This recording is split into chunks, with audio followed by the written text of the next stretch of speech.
تعلمون.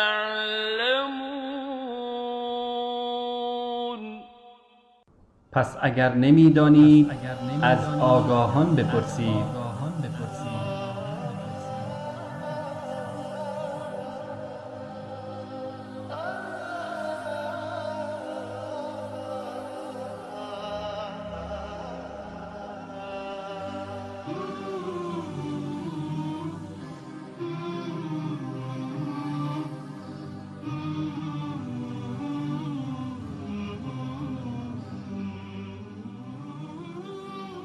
بسم الله الرحمن الرحیم. الحمد لله رب العالمین و الصلاة والسلام علی اشرف الانبیاء والمرسلین سیدنا و نبینا و مولانا محمد و علی آله و اصحابه اجمعین. عرض سلام و خسته نباشید دارم خدمت شما عزیزان. در 10 روز اول ماه ذوالحجه قرار داریم، روزهایی که یکی از بهترین ایام نزد الله متعال است و یکی از مهمترین عبادت ها یعنی عبادت حج در این روزها قرار دارد. خوشا به حال و سعادت کسانی که این توفیق نصیبشان شد که در صحرای عرفات گرد آیند و جایزه بزرگ نصیبشان شود در این سال. خوشا به سعادت کسانی که واقعا نصیبشان شد با اون مضایق ها و اون سختی هایی که این سفر در آن وجود دارد ولی باز رفتند به حج بیت الله و جایزه بزرگ در عرفه نصیبشان شد، چون خداوند جایزه بزرگ را نصیب این حاجیان قرار میدهد و این حاجیان جزو کسانی قرار میگیرند که باز خواهند گشت مانند روزی که از مادر متولد شدند. در خدمت شما عزیزان هستیم با برنامه پرسش و پاسخ و در این برنامه نیز از جناب استاد مولانا عبدالقدوس دهقان به عنوان کارشناس محترم برنامه بهره‌مند هستیم و خدمت ایشان نیز عرض سلام و خسته نباشید دارم و بفرمایید جناب استاد. منم متقابلا خدمت شما و همچنین تمامی بینندگان عزیز و ارجمند عرض ادب و سلام دارم. السلام علیکم و رحمت الله و برکاته و در خدمت جناب عالی و همچنین بینندگان عزیز ان شاء الله خواهم بود. علیکم السلام و رحمت الله و برکاته. جناب استاد اگر از سوالای SMS بینندگان شروع بکنیم، خیلی از بینندگان در مورد قربانی و مسئله قربانی سوال کردن که آیا قربانی کردن واجب است؟ الحمد لله رب العالمین و العاقبة للمتقین و صلی الله علی نبینا محمد و علی آله و صحبه اجمعین.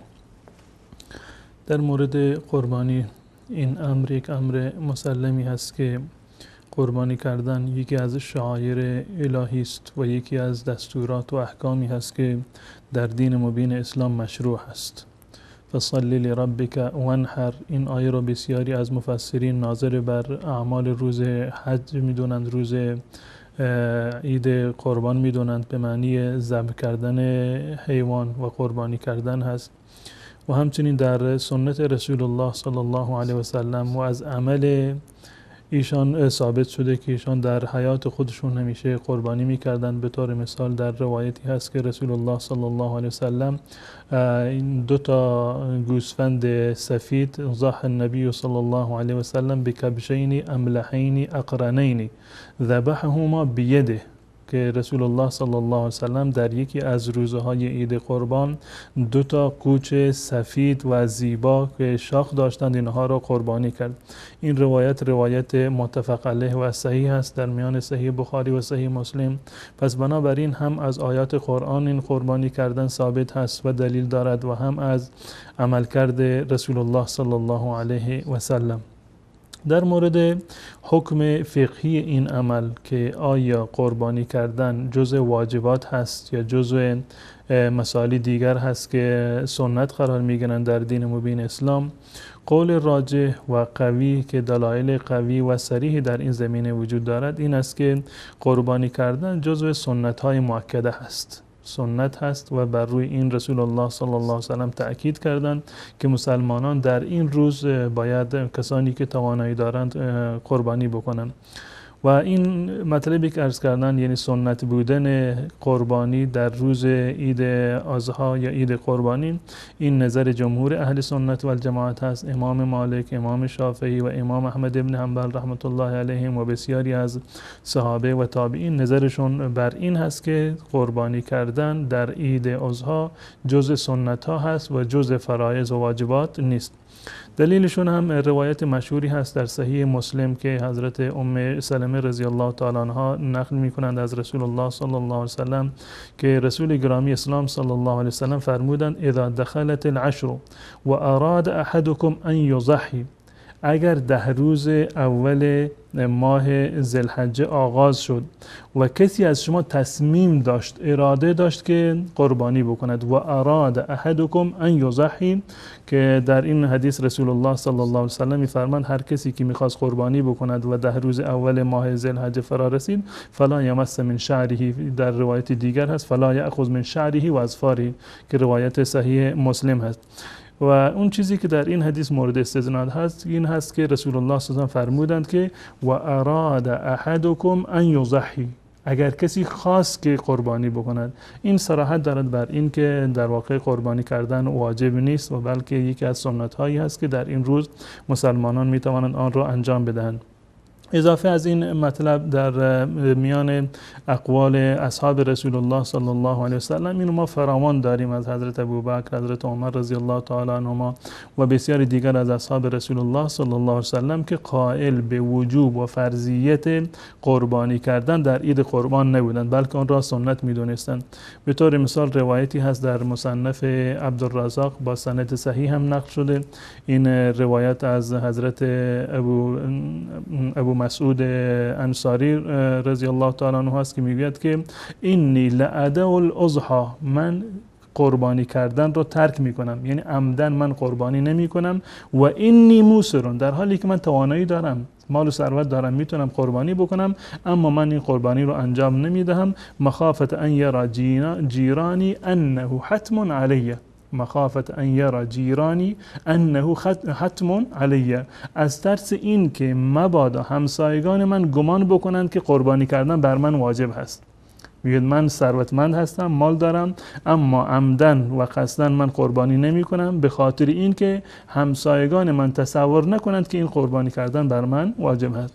این مطلبی که من عرض کردم دیدگاه عموم اهل سنت و الجماعت هست. مذاهب سگانه اهل سنت و الجماعت که عرض کردم، مذهب امام مالک و شافعی و احمد رحمهم الله تعالی اجمعین. و دیدگاه دیگری در این زمینه وجود داره که مذهب امام ابو حنیفه، یا به تعبیر دقیق تر دیدگاه امام ابو حنیفه و برخی از ائمه و علمای مالکی هست که قربانی کردن را بر کسانی که موسر هستند، یعنی زکات بر اونها واجب هست و ثروتمند هستند، بر این افراد این قربانی کردن را لازم میدونند. و دلیلشون هم حدیثی از جندب ابن سفیان رضی الله تعالی عنه که رسول الله صلی الله علیه و سلم فرمودند من ذبح قبل ان یصلی فلیعد، هر کسی که قربانی خودش را قبل از نماز ذبح کرده فلیعد، دوباره قربانی بکنند. اگر قبل از نماز عید کسی قربانی کرد فلیعد، دوباره اون قربانی رو اعاده بکند، چیزی دیگری ذبح بکند، فلیعد مکانهما اخرى و من لم یذبح فلیذبح. این روایت صحیح از در صحیح بخاری و صحیح مسلم هست. منتها از این روایت صراحتاً وجوب قربانی ثابت نمی شود، بلکه تنها حکمش این هست که در این نهایت چیزی که از این روایت ثابت می شود این است که اگر کسی قبل از نماز عید قربانی بکند، قربانیش به عنوان قربانی ثابت نیست و بعدی که قربانی دیگری به جای اون در واقع ذبح بکند. و همچنین در روایت دیگری استدلال شده که حضرت ابو هریره رضی الله تعالی عنه میگه من کان له ساعة ولم یضحی فلا یقربن مصلانا، هر کسی که توانایی داشت که قربانی بکند و قربانی نکرد، پس به عیدگاه ما و محل نماز ما در واقع نزدیک نشود. از این روایت استدلال کردن. این روایت رو ابن ماجه روایت کرده، منتها این روایت ضعیفی هست. گذشته از این که روایت ضعیفی هست و یعنی مرفوعاً، یعنی نسبت دادنش به رسول الله صلی الله علیه و سلم، در سندش ضعف وجود داره. و اون چیزی که صحیح است این از قول خود حضرت ابو هریره رضی الله تعالی عنه، گفته ابو هریره هست و نه گفته رسول الله صلی الله علیه و سلم. پس بنابر دیدگاه دیدگاه عموم اهل سنت و الجماعت به خاطر دلایل قویتر و صریحتری که در این زمینه وجود دارد قربانی کردن سنت مؤکده هست و واجب نیست. با سوال بعدی بیننده در مورد قربانی است، ولی سوالش این است که آیا یک قربانی برای تمام افراد خانواده کفایت میکنه؟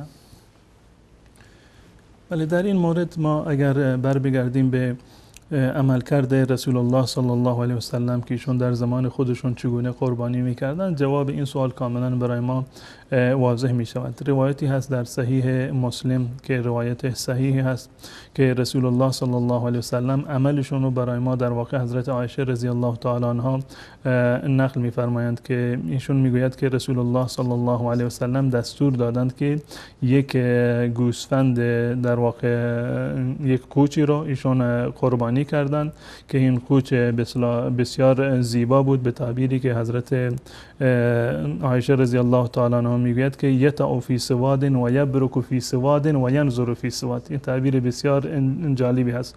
یطع فی سواد و یبرک فی سواد و ینظر فی سواد، یعنی این یک مسئله حکم دیگری رو در مورد قربانی در واقع بیان میکند که مستحب هست که اون گوسفندی را که زیباتر هست، جذابتر هست، اونو به عنوان قربانی انتخاب بکنن.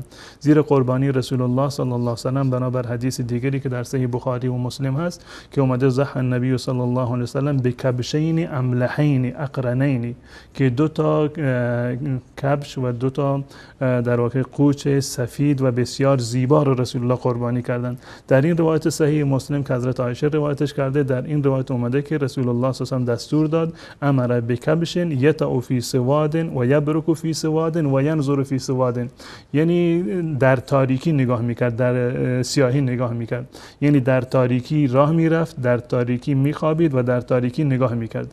معنیش این است که یعنی پاهای این دو تا این گوسفندی که بود، یعنی پاهایش، سم پا، ساق پایش و همچنین زانوی پایش و همچنین پیرامون چشمش سیاه بود.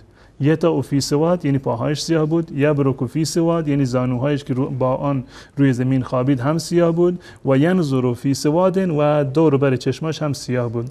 و اینو رسول الله صلی الله علیه و سلم دستور دادند، آوردند و ذبحش کردند. و اون چیزی که مورد استناد ما هست این است که رسول الله صلی الله علیه و سلم در هنگام ذبح این حیوان فرمودند که بسم الله اللهم تقبل من محمد و آل محمد و امت محمد.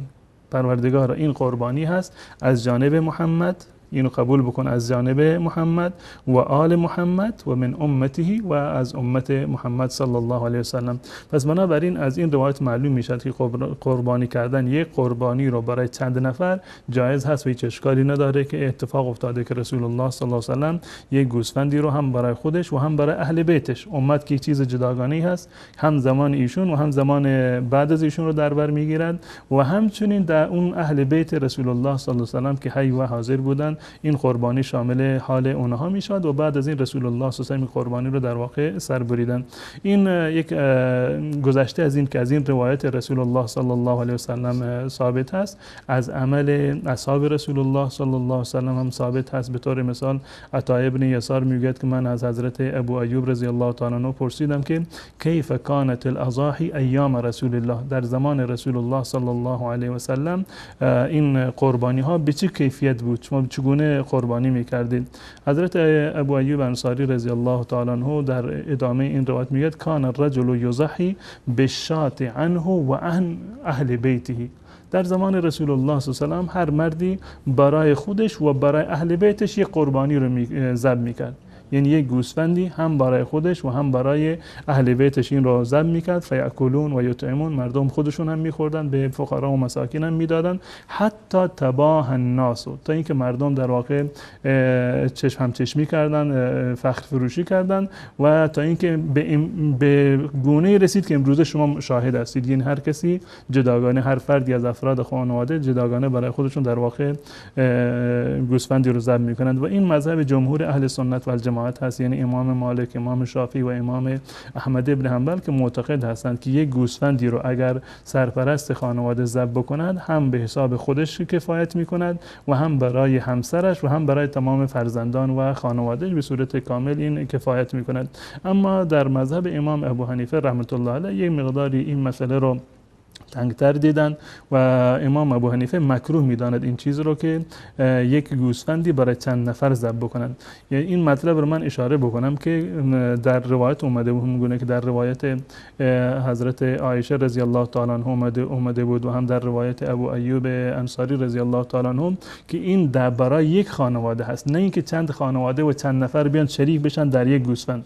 مثلا در گاو و شتر جایز هست که 7 نفر شریک بشوند، یعنی برای 7 نفر کفایت میکند که از خانواده های متفاوتی باشند، برای 7 خانواده کفایت میکنند. اما گوسفند برای یک خانواده هست، برای یک نفر، اون کسی که ذبحش میکند همراه با در واقع خانوادهش. و همون گونه که من عرض کردم دلایل این مطلب قوی هستند. در صحیح مسلمین روایت شده و همچنین که در روایتی که من از حضرت ابو ایوب انصاری نقل کردم در سنن ترمذی آمده و این روایت صحیح است. پس بنابراین بنابر قول راجح و معتمد ذبح کردن قربانی از جانب خود شخص هم کفایت میکند و از جانب تمام افراد خانوادهش کفایت میکند و هیچ اشکالی ندارد.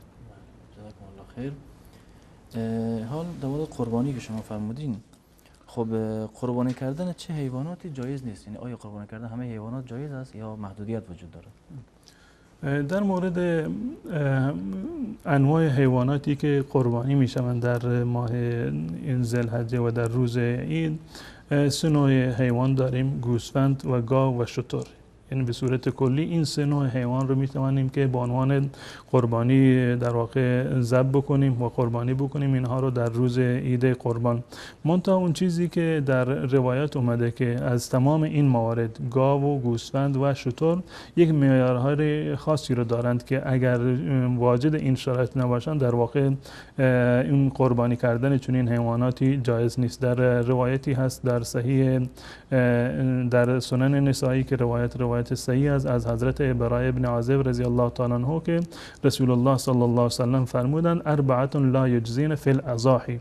4 مورد هستند که اینها در قربانی کفایت نمی کنند، یعنی جایز نیست که این موارد را در واقع قربانی بکنند. العوراء البین عورها، العوراء البین عورها، یعنی اون گوسفند کوری که کوریش کاملا قابل تشخیصه و مشاهد هست، میبینیم که این گوسفند کوری هست. او العوراء البین عورها، اون گوسفند کور یا شتری یا گاوی که کور باشد و کوریش کاملا یعنی مشاهد باشد، قابل تشخیص باشد، نه اینکه چشمش این مقدار ضعیف باشد، اینها تاثیر ندارن. اون کوری مراد هست که کاملا مشخص باشه که این گوسفند کور هست و نمیتواند که در واقع راه برود یا چیزی را نمیبیند. این هست. و المریضه البین مرضها، و اون حیوانی که مریض هست و بیمار بودنش کاملا واضح و آشکار هست. و الارجاء البین عرجها یا ضلوها در بعضی از روایات اومده، و اون حیوانی که لنگ هست و لنگیش کاملا یعنی مشاهد هست، یعنی یک پایش مثلا قطع شده یا نمیتونه یک پایش رو کاملا بر روی زمین بگذارد. و الکثیره التي لا تنقی، یا اون حیوانی که لاغر هست و در واقع به اندازه این لاغریش هست که به قول معروف استخوانش مغز نداشته باشد و مخ نداشته باشد. این 4 مورد هستند که در این 4 مورد قربانی کردنش چه از گاو باشند یا گوسفند یا شتر جایز نیست. اون مواردی که کور باشه که واضح و آشکار باشه، بیمار باشه که بیماریش واقعا آشکار باشه، لنگ باشه که لنگیش کاملا آشکار و واضح باشه، و بسیار لاغر باشه به گونه‌ای که به اصطلاح یعنی لاغری خیلی شدیدی باشه که گوشتش در واقع کم باشه، یا اینکه نتواند که به چرا برود، یا به تعبیر دیگر که در حدیث اومده این که استخوانش در واقع مغزی رو نداشته باشه. این 4 مورد جز مواردی هستند که ذبح کردن چنین حیوانات با این ویژگی های اگر داشته باشند، این عیوب را داشته باشند، جایز نیست. عیوب دیگری که در قربانی باشه مانند این که فرض بکنیم که یک گوسفندی یا گاو و شتوری مثلا گوشش بریده باشه، یه مقداری از گوشش قطع شده باشه، یا به صورت کلی حتی مثلا قطع شده باشد، یا اینکه شاخش مثلا قطع شده باشد، یا اینکه موارد دیگر یعنی عیوب دیگری رو داشته باشد غیر از این مواردی که در حدیث آمده، غیر از کوری، غیر از مریضی و بیماری و غیر از لنگ بودن و غیر از لاغری مفرد. غیر از اینها عیوب دیگری که در حیوان باشه اینا مانع از قبولیت قربانی نیست، ولو این که قربانی رو گوشش بریده باشد یا شاخش شکسته باشد یا اینکه دندانش مثلا شکسته باشد، این هیچ اشکالی در جواز قربانی نداره. اما اولاتر و بهتر، فقط من باب اولویت است، اما اولاتر و بهتر هست و این جز مستحبات هست که گوسفندی را یا حیوانی را که ما برای قربانی انتخاب میکنیم به صورت اینکه یک حیوان کاملا زیبا و کامل الخلقی باشد. همون گونه که در حدیث اومده رسول الله صلی الله علیه و آله هم که وقتی که قربانی میکردند به اون بهترین حیوان رو مثلا انتخاب میکردند، حتی در رنگش هم اون گوسفندی که سفید بوده اینو رسول الله صلی الله علیه و آله ترجیح میدادند که در روایتی که من عرض کردم که ضحى رسول الله صلی الله علیه و آله به کبشین املحین، یعنی دو تا قوچ سفید، یا روایت حضرت عایشه رضی الله تعالی عنها که ایشون میفرماد رسول الله صلی الله علیه و آله یک قوچی رو ذبح کردند که سم پایشون و زانویش و چشم دوربر چشماش سیاه بود، یعنی نشان از زیبایی و به اصطلاح یک زیبایی ظاهری اون حیوان میرساند.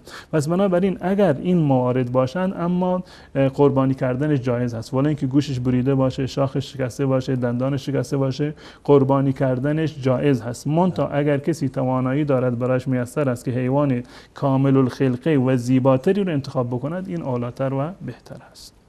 جزاکم الله خیر. سوال بعدی بیننده نیز در مورد قربانی است، اما سوالشون این است که وقت ذبح قربانی چه زمانی است؟ بفرمایید. بل اتفاق در میان مذاهب اهل سنت و الجماعت ذبح کردن قربانی قبل از طلوع فجر جایز نیست. به صورت کلی قبل از طلوع فجر، یعنی قبل از دمیدن آفتاب، قربانی کردن در واقع جایز نیست و اگر کسی هم قربانی بکنه این قربانی هم قبول نمی شود. و بنابر روایت دیگری که من قبلا هم خدمت شما عرض کردم که رسول الله صلی الله علیه و آله فرمودند که من ذبح قبل الصلاه فلیعد مکانها، هر کسی که قبل از این نماز در واقع قربانی کرده یک قربانی دیگر به جایش قربانی بکند. وقت قربانی در واقع بعد از نماز شروع می شود، بعد از اینکه نماز تمام می شود در واقع وقت قربانی تمام می شود، یا به تعبیر دیگر وقتی که در یک منطقه اگر فرض بگیریم چندین نماز جماعت و چندین نماز عید برگزار می شود، حداقل یکی از این جماعت ها و یکی از این نمازها و عیدگاه ها نماز خونده باشند، بعد از این وقت قربانی در واقع داخل می شود و مردم می توانند که قربانی بکنند. اما قبل از نماز یا قبل از دمیدن آفتاب این قربانی جایز نیست. منتها در جاهایی که فرض بکنیم که نماز عید خونده نمی شود، فرض بکنیم در روستایی هست یا چند نفری در بیابانی هستند که نماز عید نمی خوانند، در اونجا بعد از برآمدن آفتاب، یعنی بعد از نماز اشراق، وقت نماز اشراق که داخل شد می توانند قربانی رو ذبح بکنند. این از آغاز وقتش هست. اولین وقتش روز نحر هست، یعنی روز ذبح کردن و روز قربانی کردن که روز عید هست، روز اول اولاتر و بهتر هست و این وقت ادامه داره بنابر قول راجح تا روز 13، یعنی هم روز 10 تا روز 13 این وقتش ادامه داره. در این ایام می توانند که مسلمانان قربانی های خودشون رو ذبح بکنند. بله، جزاکم الله خیر. سوال بعدی بیننده در مورد این است که اگر شخص حاجی همه اعمالش رو انجام دهد اما قربانی در منا ذبح نکند، بعد از برگشتن از مکه در وطن خودش قربانی بکشد، حجش صحیح است یا خیر؟ دوستان از زنجان مثال کرد. این مطلب که برای حاجی قربانی لازم نیست. اون چیزی که حجاج ذبح میکنند اون اسمش قربانی نیست، گرچه در زمان قربانی ذبح میشود، در هنگام قربانی که بقیه مردم اضحیه رو در واقع ذبح میکنند، حجاج هم در این زمان اون حیوان رو ذبح میکنند. این حکمش کاملا متفاوت است. این یکی از واجبات هست برای کسانی که حجشون حج تمتع هست یا قارن هستند که بر اونها واجب هست که هدیه بدهند. این اسمش هدی هست، یعنی یک حیوانی هست که اون هدیه میدهند به حرم و به فقرای مکه که در اونجا باید ذبح بشود و اینو در واقع در میان فقرای مکه باید تقسیم بکنند. این حکمش با قربانی کاملا متفاوت هست.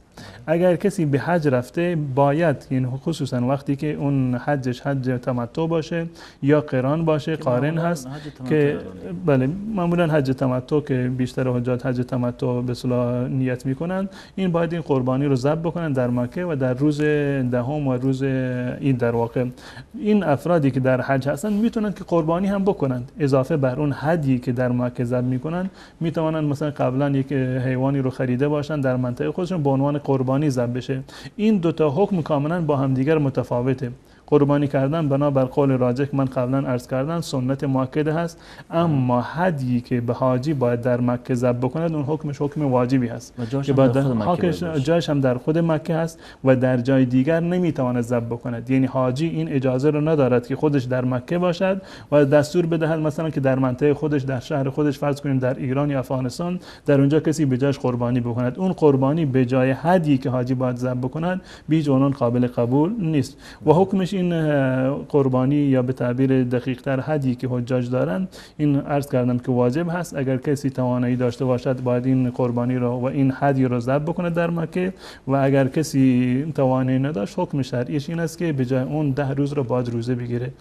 3 روز را هنگامی که در حج هست و 7 اذا رجعتم تلك 10 کامله و 7 روز دیگر رو زمانی که برمیگرده به منطقه خودش به جای اون هدیی که در مکه ذبح نکرده 3 روز در خود به اصطلاح مکه باید روزه بگیرد. مثلا قبل از ایام به اصطلاح حج را مثلا روز هفتم را یا هشتم را یا نهم را میتونه روزه بگیره حاجی برای کسی که هدی نداره و 7 روز رو وقتی که به منطقه خودش برگشت دوباره باید روزه بگیرد. اما اولویت این است که در هنگامی که حاجی در مکه هست اگر توانایی دارد با این حیوان را باید ذبح بکند و حکم این حیوانی که حاجی در مکه ذبح میکند حکمش با اضحیه کاملا متفاوت هست. از نظر حکم اون هدی واجب هست اما اون قربانی کردن برای عموم مسلمانان در واقع سنت مؤکده است. بله جزاکم الله خیر. علی اصغر سوالشون این است که چه کنم که هر روز فکرم به کارهای نیک و خوب که خداپسندانه باشد مشغول شود؟ بفرمایید. ما این نقطه رو باید در نظر داشته باشیم که الله متعال ما رو در دنیا مکلف قرار داده و یک انگیزه هایی و در واقع عواملی رو قرار داده که ما رو مانع می شوند از این که بر صراط مستقیم گام برداریم. شیطان و نفس این دو عامل فریبنده هستند، سعی می کنند که انسان را همیشه از کارهای خیر و رفتن بر صراط مستقیم در واقع باز بدارند و این عملی که انسان با وجود این موانع انجام می دهد، با وجود اغواهای نفس و شیطان انسان پایبند دین و ایمان می شود و ملتزم به احکام شرعی می شود، این نزد خداوند متعال ارزش دارند. اگر انسانی انگیزه گناه را نداشته باشد، انگیزه فساد را نداشته باشد و اطاعت بکند، اطاعتش به آن اندازه نزد الله متعال مقبولیت ندارد و قابل ارزش نیست که یک انسانی که انگیزه های سوئی دارد، انگیزه به گناه دارد اما گناه را در واقع ترک می کند. شما تصور بکنید اگر یک فرد نابینایی مثلا به نامحرم نگاه نکند، هیچ جای افتخاری رو ندارد برای نابینا که به نامحرم نگاه نکرده. اما اگر یک جوانی با وجود این که میتواند به نامحرم نگاه بکند اما خودش را کنترل میکند، به نامحرم نگاه نمی کند یا گناهان دیگری را که میتواند انجام بدهد اما از ترس الله متعال آنها را انجام نمیدهد، این نزد خداوند متعال ارزش دارد و تنها تفاوتی که در میان عبادت فرشتگان و عبادت انسانها وجود دارد در همین نقطه است که انسانها عواملی در واقع فرارراهشون وجود داره که انسانها را منع میکنند از عبادت الله متعال، خسته میشوند، کوفته میشوند، انگیزه های سوئی وجود داره، نفس و شیطان وجود داره. اما برای فرشتگان چون این عواملی در واقع وجود ندارد. خود همین پایبندی ظاهری به احکام اسلام این هم سبب می شود که درون ما و انگیزه های درونی ما هم انشاءالله کنترل بشه. انشاءالله. آمین. جزاکم الله خیر. بیننده بعدی که آقا عمر از سنندج هستند سوالشون این است که چند درصد از اموال هر شخص باید صدقه داده شود و اینکه آیا شامل کسانی که مستاجر هستند و درآمد متوسط دارند نیز این صدقه دادن می شود یا نه؟ بفرمایید. در مورد اینکه آیا در اموالی که غیر از اموال زکات هستند علاوه از زکاتی که بر انسان‌های ثروتمند، این ظاهرا ایشون قصدش شاید خود زکات هم باشه چون درصدی از اموال وقتی قرار داره در سوال. عرض میکنم اگر که منظورشون زکات هست که زکات چند درصد هست؟ زکات 2.5% هست در اموالی که طلا و نقره و همچنین پول نقدی اموال تجاری که هستن عموما 2.5% به عنوان زکات تعلق میگیرد به اموال با شرایط خاصی که دارد. یعنی این که اموال باید به یک سقف مشخصی برسند به اندازه قیمت 85 گرم طلا برسند و 1 سال کامل بر اونها بگذرد. این در مورد مورد مال زکات هست. اما در اموال دیگری که انسان دارد آیا واقعا یک چیزی بر انسان لازم هست یا لازم نیست؟ بسیاری از علما نظرشون این است که علاوه بر زکات موارد دیگری هم بر انسان مسلمان لازم هست و آیه هست که در سوره معارج الله متعال صراحتا این به عنوان یک منقبتی برای مسلمانان اینو بیان میکند برای متقین که والذین فی اموالهم حق معلوم للسائل والمحروم، اون کسانی که در اموالشون یک حق مشخصی هست، فی اموالهم حق معلوم، یک حق مشخص و یک درصد مشخصی هست برای چه کسانی؟ برای کسانی که سائل و محروم هستند، للسائل والمحروم، که اینو به فقرا و مساکین بدن. حتی در روایتی وجود داره که رسول الله صلی الله علیه وسلم میفرمایند لیس بالمؤمن الذی یبیت شبعانا و جاره جائع الی جنبه، اون کسی که سیر بخوابد و همسایش در کنارش در حالت گرسنگی میخوابد، این در واقع ایمانش یک ایمان کاملی نیست. این روایت در حاکم اینو روایت کرده و علامه البانی رحمت الله علیه این روایت رو تصحیح کرده. پس بنابراین گذشته از این که انسان مسلمان اون حق فرض را که زکات فرض هست و 2.5% هست اونو باید سر وقت ادا بکند، حتی کسانی که اموالشون به سقف مشخصی نرسیده، به سقف زکات نرسیده باشه، باز هم اولاتر و بهتر هست. یک وظیفه اخلاقی، یک واجب اخلاقی و یک وظیفه دینی هست که انسان باید به فقرا و مساکینی که در پیرامون انسان هستند، در کنار و همسایه انسان هستند، انسان باید به این موارد هم رسیدگی بکند که عمل بشود بر این آیه که والذین فی اموالهم حق معلوم للسائل والمحروم. یه حدیثی که رسول الله صلی الله علیه و سلم فرمودند کسی که سیر بخوابد و همسایش گرسنه باشد در واقع مؤمن نیست، یعنی ایمانش کامل نیست.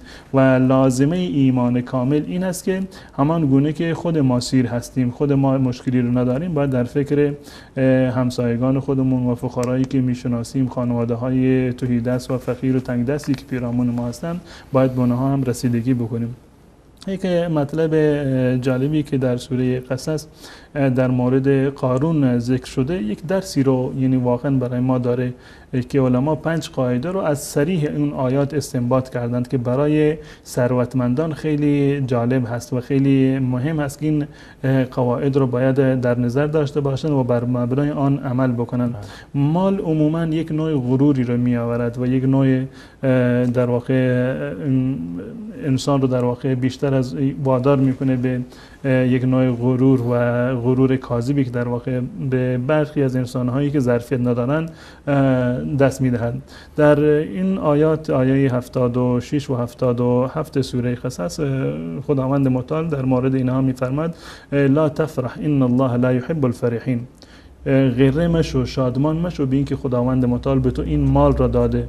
خداوند متعال فرحین را، اون کسانی را که مغرور هستند و فخر فروشی میکنند به خاطر این مال و ثروت، چون این افرادی را دوست نداره. این یک نوع امتحان هست و ابتلایی هست از جانب الله متعال. این که الله متعال به شما مال داده اما به همسایه شما چیزی رو نداره، همسایه شما را فقیر و تنگ دست آفریده، این به خاطر محبتی نیست که الله متعال با شما داره. این نعمتی از الله متعال به شما عنایت کرده و یک نوع امتحانی هست که نگاه بکند الله متعال که شما در این امتحان چگونه عمل میکنید. پس بنابراین قاعده اول این که انسان نباید به خاطر مال و ثروتی که دارد غره بشود و فریب بخورد. و قاعده دوم این است که در آیه بعدی، آیه 77، خداوند متعال میفرماید و بتغی فی ما آتاک الله الدار الاخره، در این چیزی رو که الله متعال به تو داده شما دنبال دار آخرت باش. یعنی با این سرمایه و مالی که شما دارید شما آخرت خودت رو آباد بکن. تمام این لازمش این است که این اموال رو انسان باید به افراد مستمند در واقع هم اونها رو شریک بکنند. و در ادامه خداوند متعال میفرماید ولا تنس نصیبک من الدنیا، نصیب و بهره خودت رو از دنیا فراموش نکن. یعنی این که خودت که ثروتمند هستی خودت از این ثروت خودت استفاده بکن. این گونه نباشه که خودت ثروتمند هستی اما در حالت فقر استفاده زندگی میکنن. و متاسفانه بسیاری از ثروتمندان ما از بیم این که فقیر نشوند امروزه دارند فقیرانه زندگی میکنند. خداوند متعال توصیه میکند که ولا تنس نصیبک من الدنیا، خودت بهره خودت رو از این مال هم فراموش نکن. خودش ثروتمند هست، فقیرانه زندگی میکنه، ظاهرش را، زندگیش را، خونهش را، ماشینش را و وضعیتش رو کسی ببیند احساس نمیکند که فلانی مال و ثروتی رو دارد. خودش در زمان خودش از این مال استفاده نمیکند، میگذارد برای افرادی که بعد از اون به وجود میان. پس بنابراین قاعده سوم اینکه ولا تنس نصیبک من الدنیا، خودت هم از این مال و سرمایه که داری یک بهره ای را ببر و استفاده بکن. و بعد از آن و احسن کما احسن الله الیک، ادامه آیه هست، همون گونه که الله متعال به تو احسان کرده تو هم به دیگران احسان بکن. این مال و نعمتی که الله متعال در اختیار شما قرار داده، شما هم این یک بخشی از این مال را برای برطرف کردن مشکلات بقیه انسان‌ها، همسایه‌ها، دوستان، خویشاوندان، یک بخش از این مال را باید به این موارد تقسیم اختصاص بدید. و در آخر میفرماید ولا تبغ الفساد فی الارض ان الله لا يحب المفسدین. شما با این مال دنبال فساد نباش، دنبال این نباش که فساد رو ترویج بدهی، نه برای خودت، نه برای فرزندان خودت، نه برای خویشاوندان خودت. این مال هیچ وقت نباید سبب اغوای خودت یا فرزندانت باشه. این در واقع 5 قاعده هست و 5 اصل هستند برای ثروتمندان که اینو در واقع قوم موسی در خطاب به قارون گفتن، نصیحت کردن به قارون را که این موارد را در واقع مراعات بکند، غره نشود، فریب مال را نخورد و با این مالی که خداوند متعال به اون داده در فکر آخرتش باشد و خودش هم سهمی خودش را، بهره خودش را از این مال فراموش نکند، خودش استفاده بکند. و احسن کما احسن الله الیک، همون گونه که خودت استفاده میکنی حق اجازه بده که دیگران از این مال شما هم بهره مند باشند و با این مال دنبال فساد و در واقع امور کارهای ناشایسته انسان نباید برود. پس بنابراین دیگه هم خدا فرمود ولا تمنن تستكثر، این میشه اضافه. بله، این هم که منت کسی رو که به اصطلاح صدقه رو میدهد، این در واقع جایی برای منت ندارد. این منت از اون فقیری هست که این صدقه رو از من و شما قبول میکنند.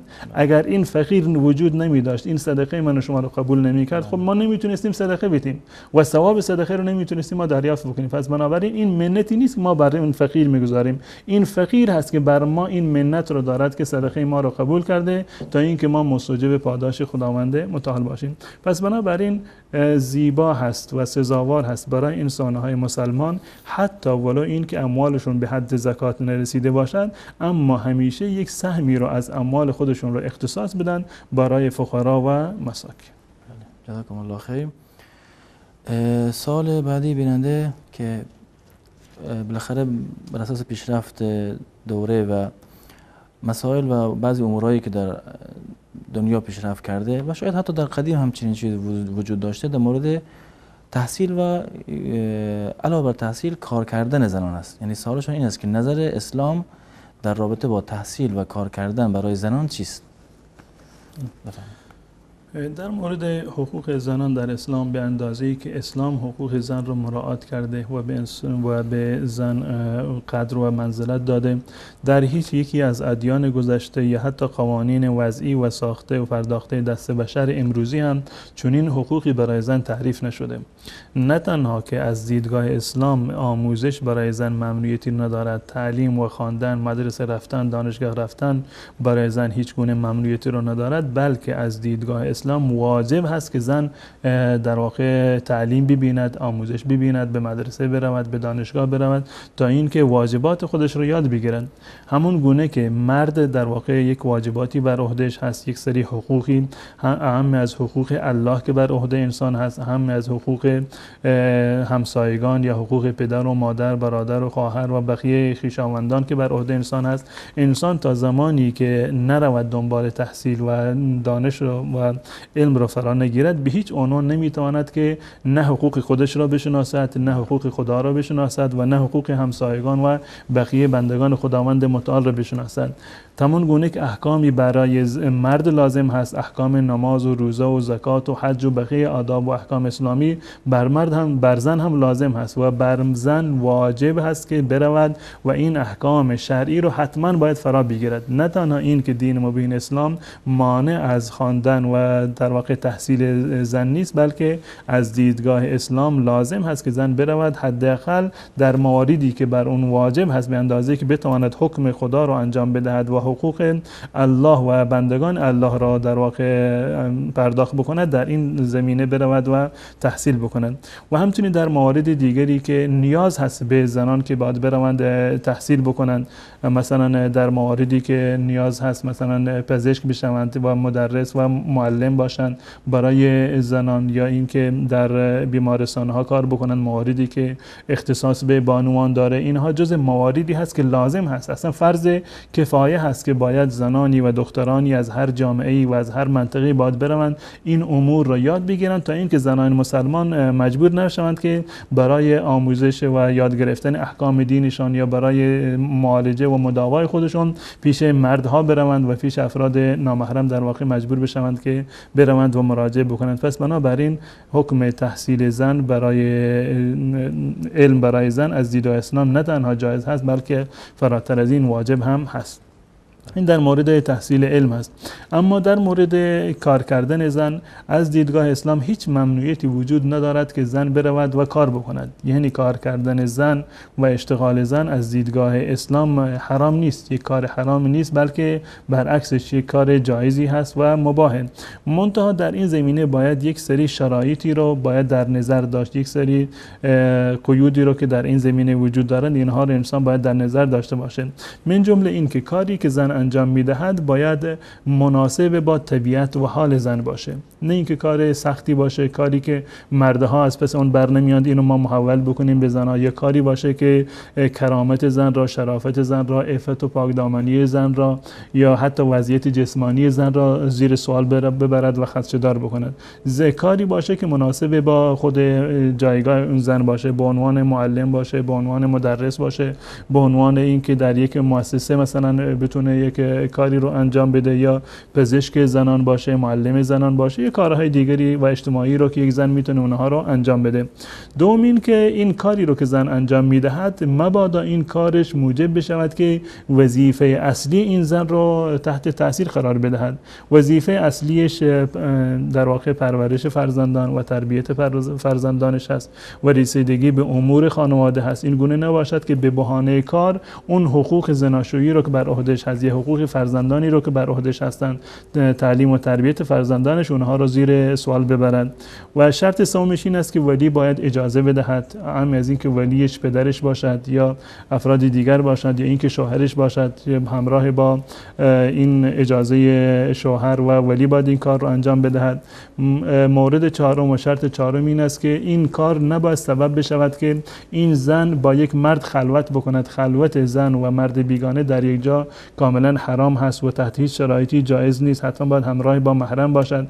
اگر کاری به این گونه هست که دو نفر، یک زن و مرد تنها هستند و در خلوت میکنند در یک جای، قطعا این ضربه میزند به آبرو و حیثیت چنین زنی، ناموسش را زیر سوال میبرد، پس بنابراین جایز نیست. و همچنین شرط پنجم و شرط آخر این است که زن به اصطلاح مراعات حجاب و اون حشمت اسلامی رو حتما باید بکند، به گونه نباشد که به بهانه کار این زن برود و تبرج بکند و سفور و خودنمایی در واقع بکند. اگر این موارد را زنی در واقع مراعات بکند و اضافه بر این زن نیاز داشته باشد، هیچ گونه ممانعتی از نظر شرعی وجود نداره که زن برود کار بکند.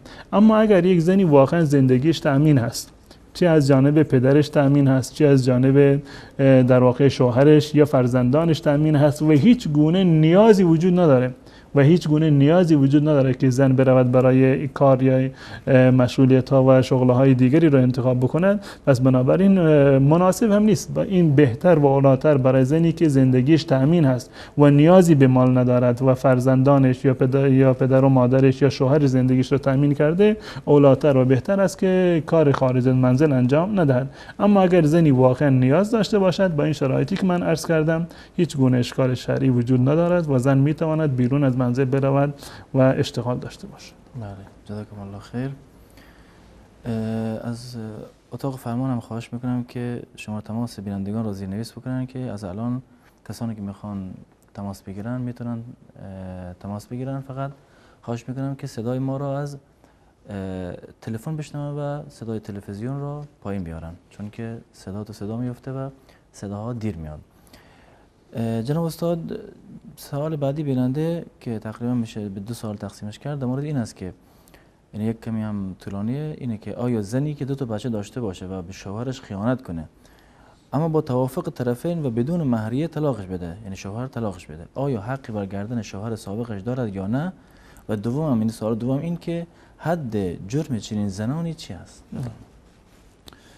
از نظر شرعی طلاقی که به صورت توافق انجام میگیرد، طلاقی که به صورت توافق هست و یا گذشته از این طلاقی که زن پیشنهاد داده. زن هم از نظر شرعی این اجازه رو دارد که پیشنهاد طلاق بدهد در مقابل این که از مهریه خودش صرف نظر بکند.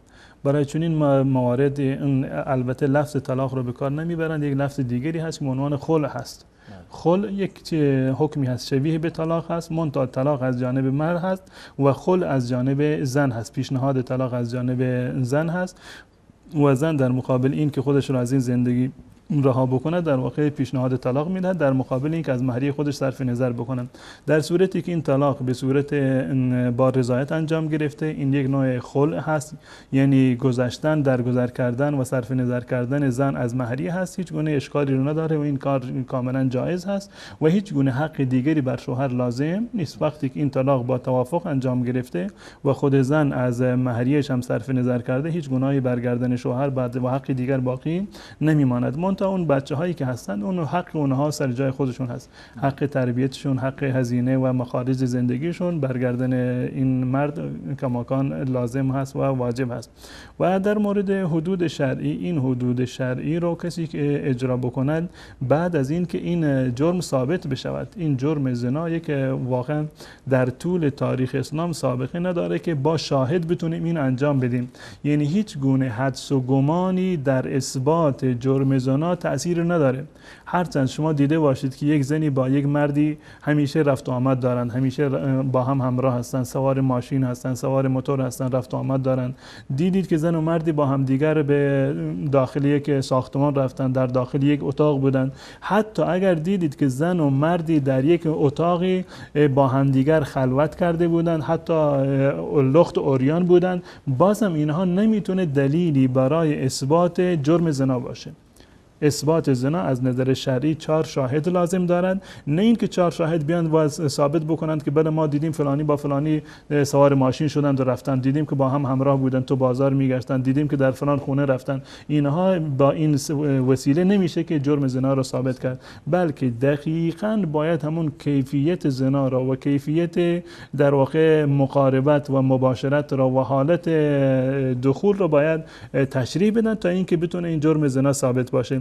بقیه موارد هیچ گونه تأثیر رو ندارن. اگر کسی برود پیش قاضی 4 نفر برن شهادت بدهند که ما دیدیم فلانی فلانی در داخل یک منزل رفتن و اینها در واقع زنا کردن، قاضی به جای اینکه حکم زنا رو اجرا بکنه بر این 4 نفر حد تهمت و حد قذف را اجرا میکند. تا این اندازه این مسئله در شریعت اسلامی بسیار اهمیت داره. پس بنابراین در مرحله اول اثبات این جرم یک نیاز به شرایط خیلی دقیقی رو دارند، با حدس و گمان نمی شود چون این جرمی را ثابت کرد. و در مرحله دوم بالفرض این که جرمی ثابت بشود و حتی اگر اقرار بکند زن یا مردی که این عمل زشت را انجام داده باشد، هیچ کسی، نه پدر نه مادر نه برادر و عمو و خانواده خویشاوندان یا اهل اون محله، اینها اجازه ندارند که حد را خودسرانه از طرف خودشون بر این مرد و زن اجرا بکنند. اجرای حدود شرعی فقط و فقط وظیفه حکومت اسلامی هست. به هیچ عنوان کسی دیگر، ریش سفید قبیله، پدر خانواده، برادر این پسر و دختر، به هیچ عنوان اجازه اجرای چنین حدی رو در واقع ندارند و در این زمینه انسان باید مراعات بکنه. جزاکم الله خیر. از اتاق فرمان خواهش میکنم که تماس بینندگان را وصل بکنن. سلام علیکم، لطفا خودتون معرفی کنید، بفرمایید.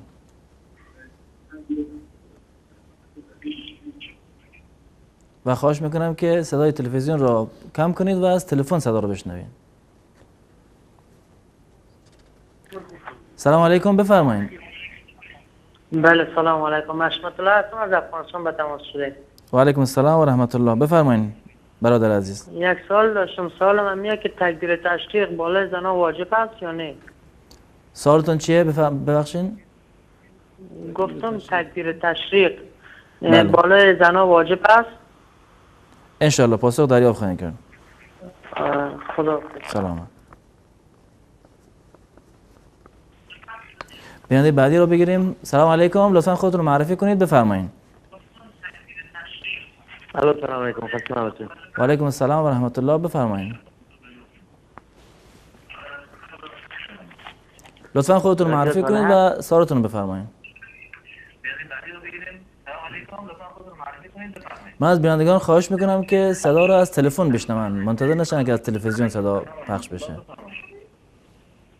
الو سلام علیکم. خسته نباشید. و علیکم السلام، بفرمایید. حاجی ناصر هستم، از ایران صحبت میکنم، افغانی هستم. حاجی ناصر عزیز بفرمایید، در خدمت شما هستم. من یه سوال داشتم، میخواستم بپرسم. من پدر پیری دارم، به حجم رفته، بله. ولی درآمدی ندارم. من میتونم به جای اون یعنی بدونم قربانی کنه یا نه؟ شما میتونید به جای او، یعنی اون درآمدی نداره، میتونه قربانی کنه یا نباید؟ بله بله، یعنی شما میتونید به جای او قربانی کنید یا نه؟ حاجم هست. بله بله. بله. سوال دیگه هم داریم؟ یا من قربانی میکنم، اونم شامل میشه، میتونه شامل بشه؟ بله انشالله پاسخ دریافت خواهید کرد. ممنون، دست شما درد. بیننده بعدی رو بگیریم. سلام علیکم، لطفا خودتون رو معرفی کنید و بفرمایید.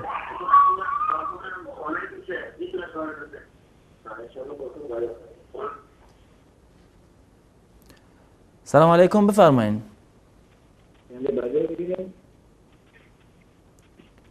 ظاهرا بینندگان بیشتر صداشون رو از تلویزیون میخوان بشنون تا اینکه تلفن. سلام علیکم، بفرمایید. الو.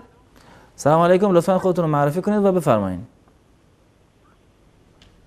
من خانم آرزومندی از اصفهان هستم. میگم الو. بله بله بفرمایید. خواهرمون از اصفهان. میگم از بله صدای شما داره پخش میشه، لطفا سوالتون رو مطرح کنید. میگم من خانم آرزومندی هستم از اصفهان. بله بله. میگم یه سنی با یک شیعه توی خانواده با هم زندگی کنن چجوریه؟ از چه لحاظ یعنی سوالتون؟ میگم من شوهرم سنی، خودم شیعه. بله. میگم چجوریه توی خانه با هم زندگی کنیم مثلا چجوریه؟ بله انشالله پاسخ رو دریافت خواهید کرد. سوال دیگه هم دارین؟ نه خداحافظ. خداحافظ شما. بیننده بعدی رو بگیریم. سلام علیکم، لطفا خودتون رو معرفی کنید و بفرمایید. سلام. و علیکم السلام و رحمت الله. من از ایران زنگ میزنم. از ایران بفرمایید. من میگم گوسفندانی که نداره قربانی میشه یا نه؟ گوسفندانی که گوسفندان گوش ندارد. بله بله. سوال دیگه هم دارین؟ بله؟ سوال دیگه هم دارین یا همین سواله؟ انشاءالله پاسخ رو دریافت خواهید کرد. بیننده بعدی رو بگیریم. سلام علیکم، لطفا خودتون رو معرفی کنید و بفرمایید.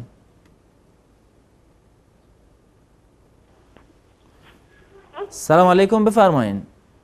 سلام، وقتتون بخیر. سلامت باشین، بفرمایید. یه سوال داشتم آقا. بفرمایید، در خدمت شما هستیم. آقا یه مقدار پولی و به اصطلاح حدود $1000 $300 اگه پیش یه شرکتی بذاری، بله بعد مثلا بتونی اجازه بدن بهت مثلا 10 برابر 20 برابر 100 برابر اونو عرض کنن که طلا نقره یا ارز یک کشور رو خرید فروش کنی. بله اینترنتی، به صورت اینترنتی. این میخواستم اینم حکمش چیه از لحاظ اسلامی؟ بله، یعنی مثل قضیه فورکس این چیزا دیگه نه؟ بله بله دقیقا مثل همون. بله انشالله پاسخ رو دقیقا میخواستم بزنم ببینم حکم شرعی این قضیه چی هستش. بله انشالله پاسخ رو دریافت خواهیم کرد. سوال دیگه هم داریم؟ بعد این بله سوال دیگه هم که دارم، بچه‌ای که سن بلوغ نرسیده باشه میتونه امام جماعت بشه؟ بله انشالله پاسخ رو دریافت خواهیم کرد. خیلی ممنون، خدا.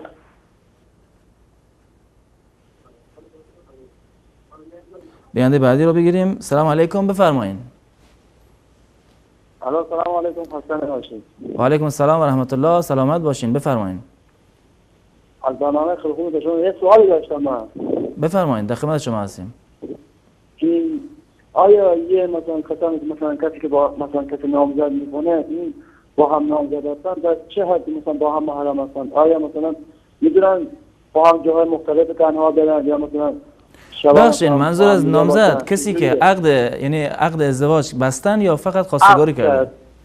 که مثلا یه دوره مثلا عقد میکنن در نامزدی مثلا تا یه حدودی میگذره که مثلا با هم 1 سال 6 ماه میگذره که مثلا با هم ازدواج کنن، تو این مدت مثلا با هم نامزدن، آیا اینا میتونن با هم جای باشن، با هم خلوت کنن یا مثلا تنهایی با هم میگه جای برن؟ بله ان شاء الله پاسخ دریافت خواهیم کرد. ممنون. خدا سلامت باشین. بیننده بعدی رو بگیریم. سلام علیکم، بفرمایید. سلام علیکم، لطفا خودتون رو معرفی کنید و بفرمایید. سلام علیکم، لطفا خودتون رو معرفی کنید و بفرمایید. سلام و رحمت الله. و علیکم السلام و رحمت الله. بفرمایید بیننده عزیز. تاجیکستان عزیز الله. بله از تاجیکستان. سوال چنین است. پیامبر صلی الله علیه و سلم غیر از بامداد دیگر نمازها را ویش از سنت خواندگی در سفر یا نه؟ پیامبر به جز نماز بامداد نماز سنت دیگر را در سفر خوانده یا نه؟ سوال اینه دیگه نه؟ بله. بله ان شاء الله پاسخ دریافت خواهیم. سلام علیکم. بیننده بعدی رو بگیریم.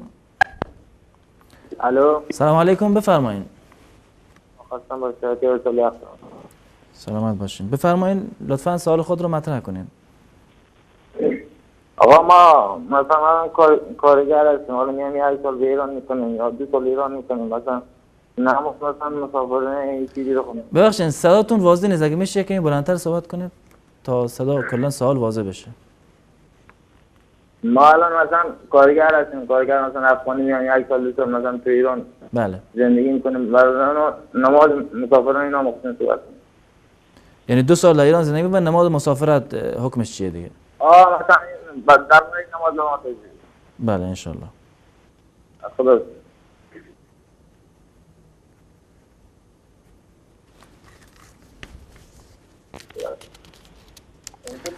سلام علیکم، لطفا خودتون رو معرفی کنید و بفرمایید. ببخشید آقای دهقان. بله در خدمت شما هستن و فقط سوال رو مطرح کنید و خودتون معرفی کنید از کجا تماس میگیرین.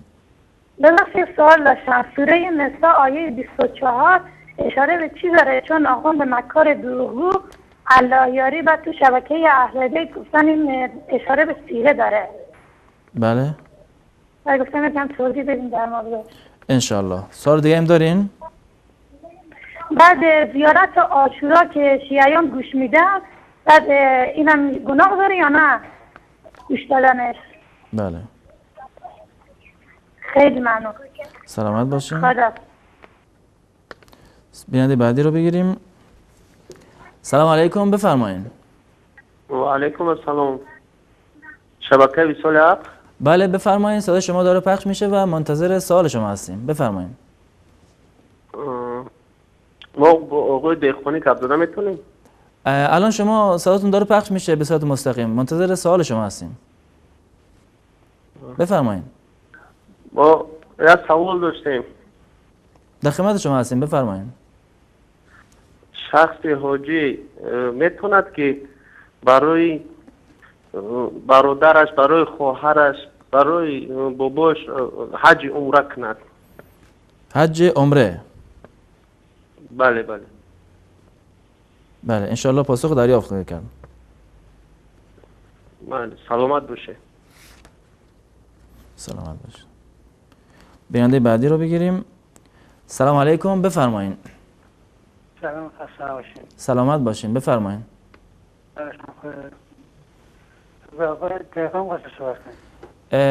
در خدمت شما هستیم و صدای شما داره پخش میشه، لطفاً سوالتون رو مطرح کنید بیننده عزیز.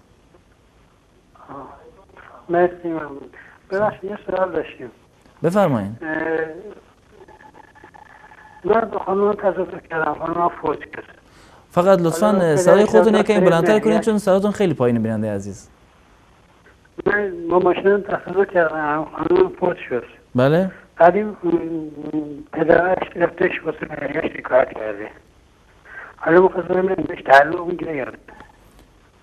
یعنی دیه؟ نه مهریه‌اش. مهریه. بله دیگه که نیست کردیم حالا مهریهش میگه که من میخوام. بله بله. سوال دیگه هم دارین؟ نه مرسی ممنون. خواهش میکنم. از اتاق فرمان هم تقاضا دارم که تماس ها رو محدود کنن و این آخرین تماس باشه انشالله. سلام علیکم بفرمایین. سلام علیکم بفرمایین. الو. سلام علیکم بفرمایین. سلام علیکم و رحمت الله و برکاته. و علیکم السلام و رحمت الله و برکاته. لطفا خودتون رو معرفی کنید و بفرمایید.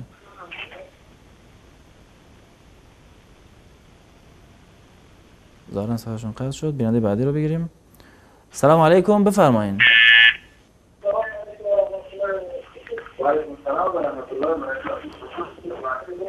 السلام علیکم. و علیکم السلام و رحمت الله. لطفا خودتون معرفی کنید و بفرمایید. من شیرالی از تاجیکستان میگم. بله. سوال داشتم. در خدمت شما هستیم بفرمایید.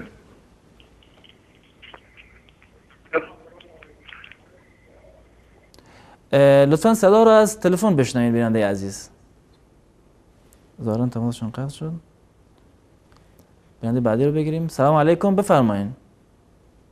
سلام علیکم خسته نباشین. سلامت باشین بفرمایید. باشین. من افخالی هم از عراق زنگ میزنم. نام من عزیزه. بله افسری عزیز بفرمایید در خدمت شما هستیم. بله میگم ما 5-6 لک بدهکاریم. خب بله. آیا با ما قربانی میگرده یا نه؟ بله.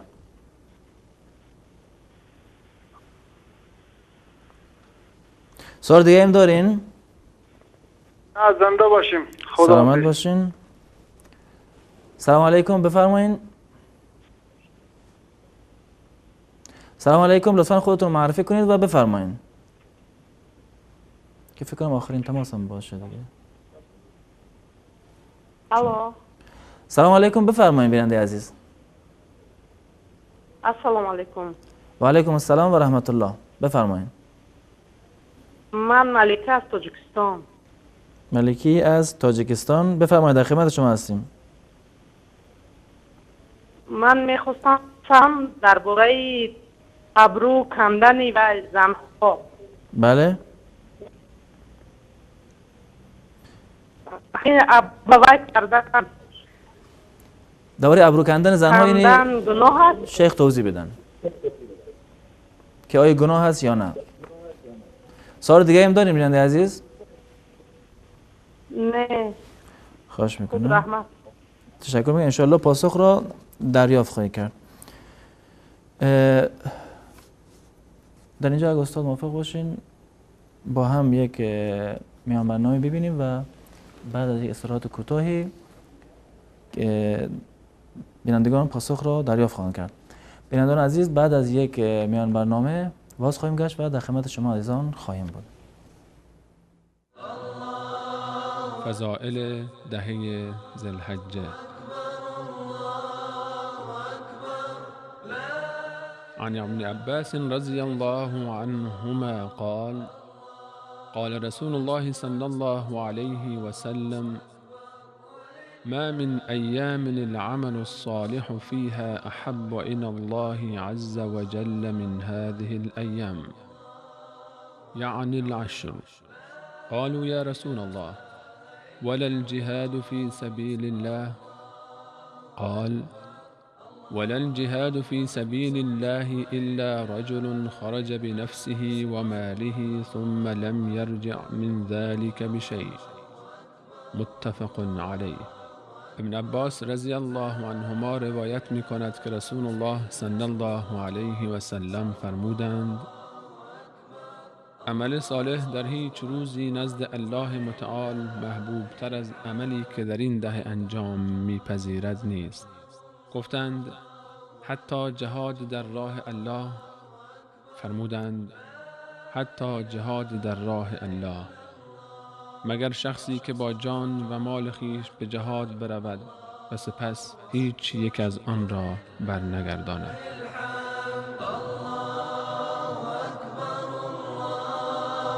عن عن ابن عمر رضي الله عنهما عن النبي صلى الله عليه وسلم قال: ما من أيام أعظم عند الله ولا أحب إليه العمل فيهن من هذه الأيام العشر، فأكثروا فيهن من التهليل والتكبير والتحميد. أخرجه أحمد والطبراني. از ابن عمر رضی الله عنهما روایت شده که رسول الله صلی الله علیه و سلم فرمودند: عمل در هیچ روزی نزد الله متعال عظیمتر و محبوبتر از دهه اول ذوالحجه نمی باشد. پس تا جایی که می توانید در این روزها تسبیح و تحمید و تهلیل و تکبیر بگویید.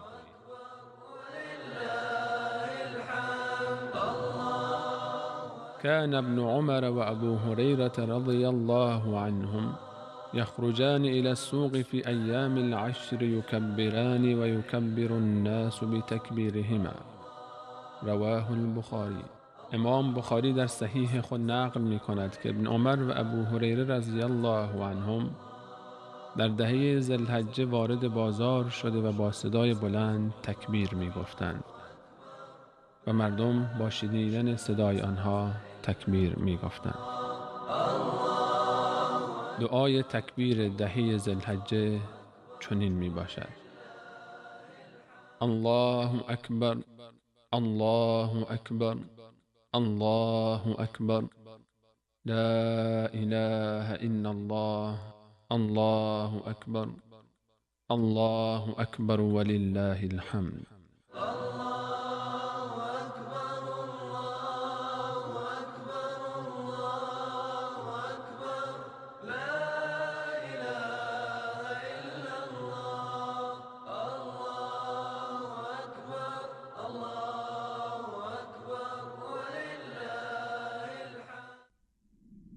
تمنا مدتوں سے ہے جمال مصطفیٰ دیکھو،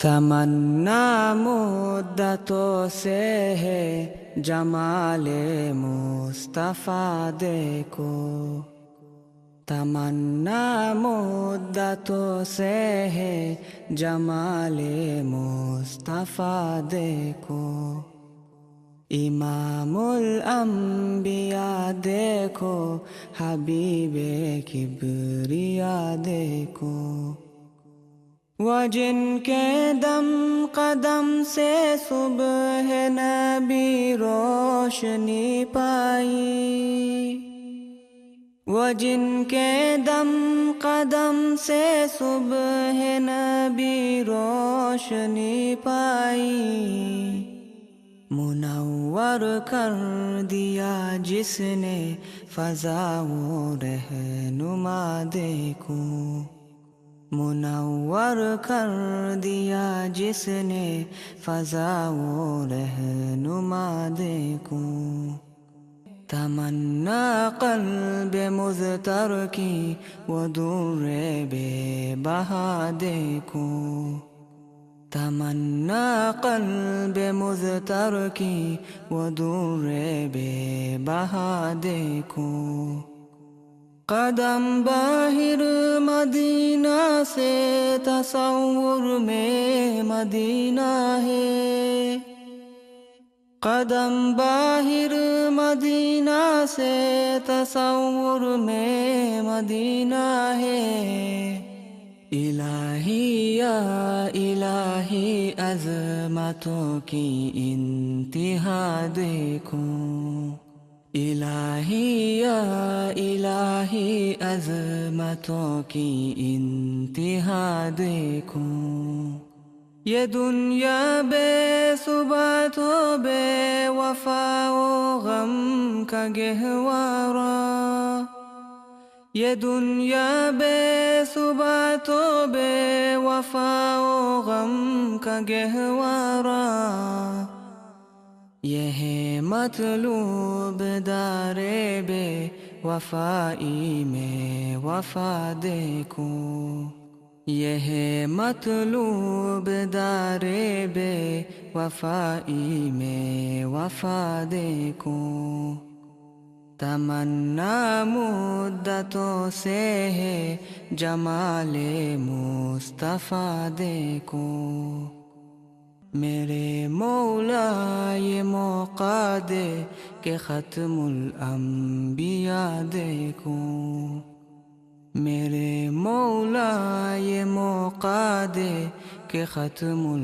अंबिया देखूं शफीक़ अज़ नफ्स मादर मा नबी मुजतबा देखूं शफीक़ अज़ नफ्स मादर मा नबी मुजतबा देखूं दरे जन्नत पे हाजिर हो रसूले पाक के हमरा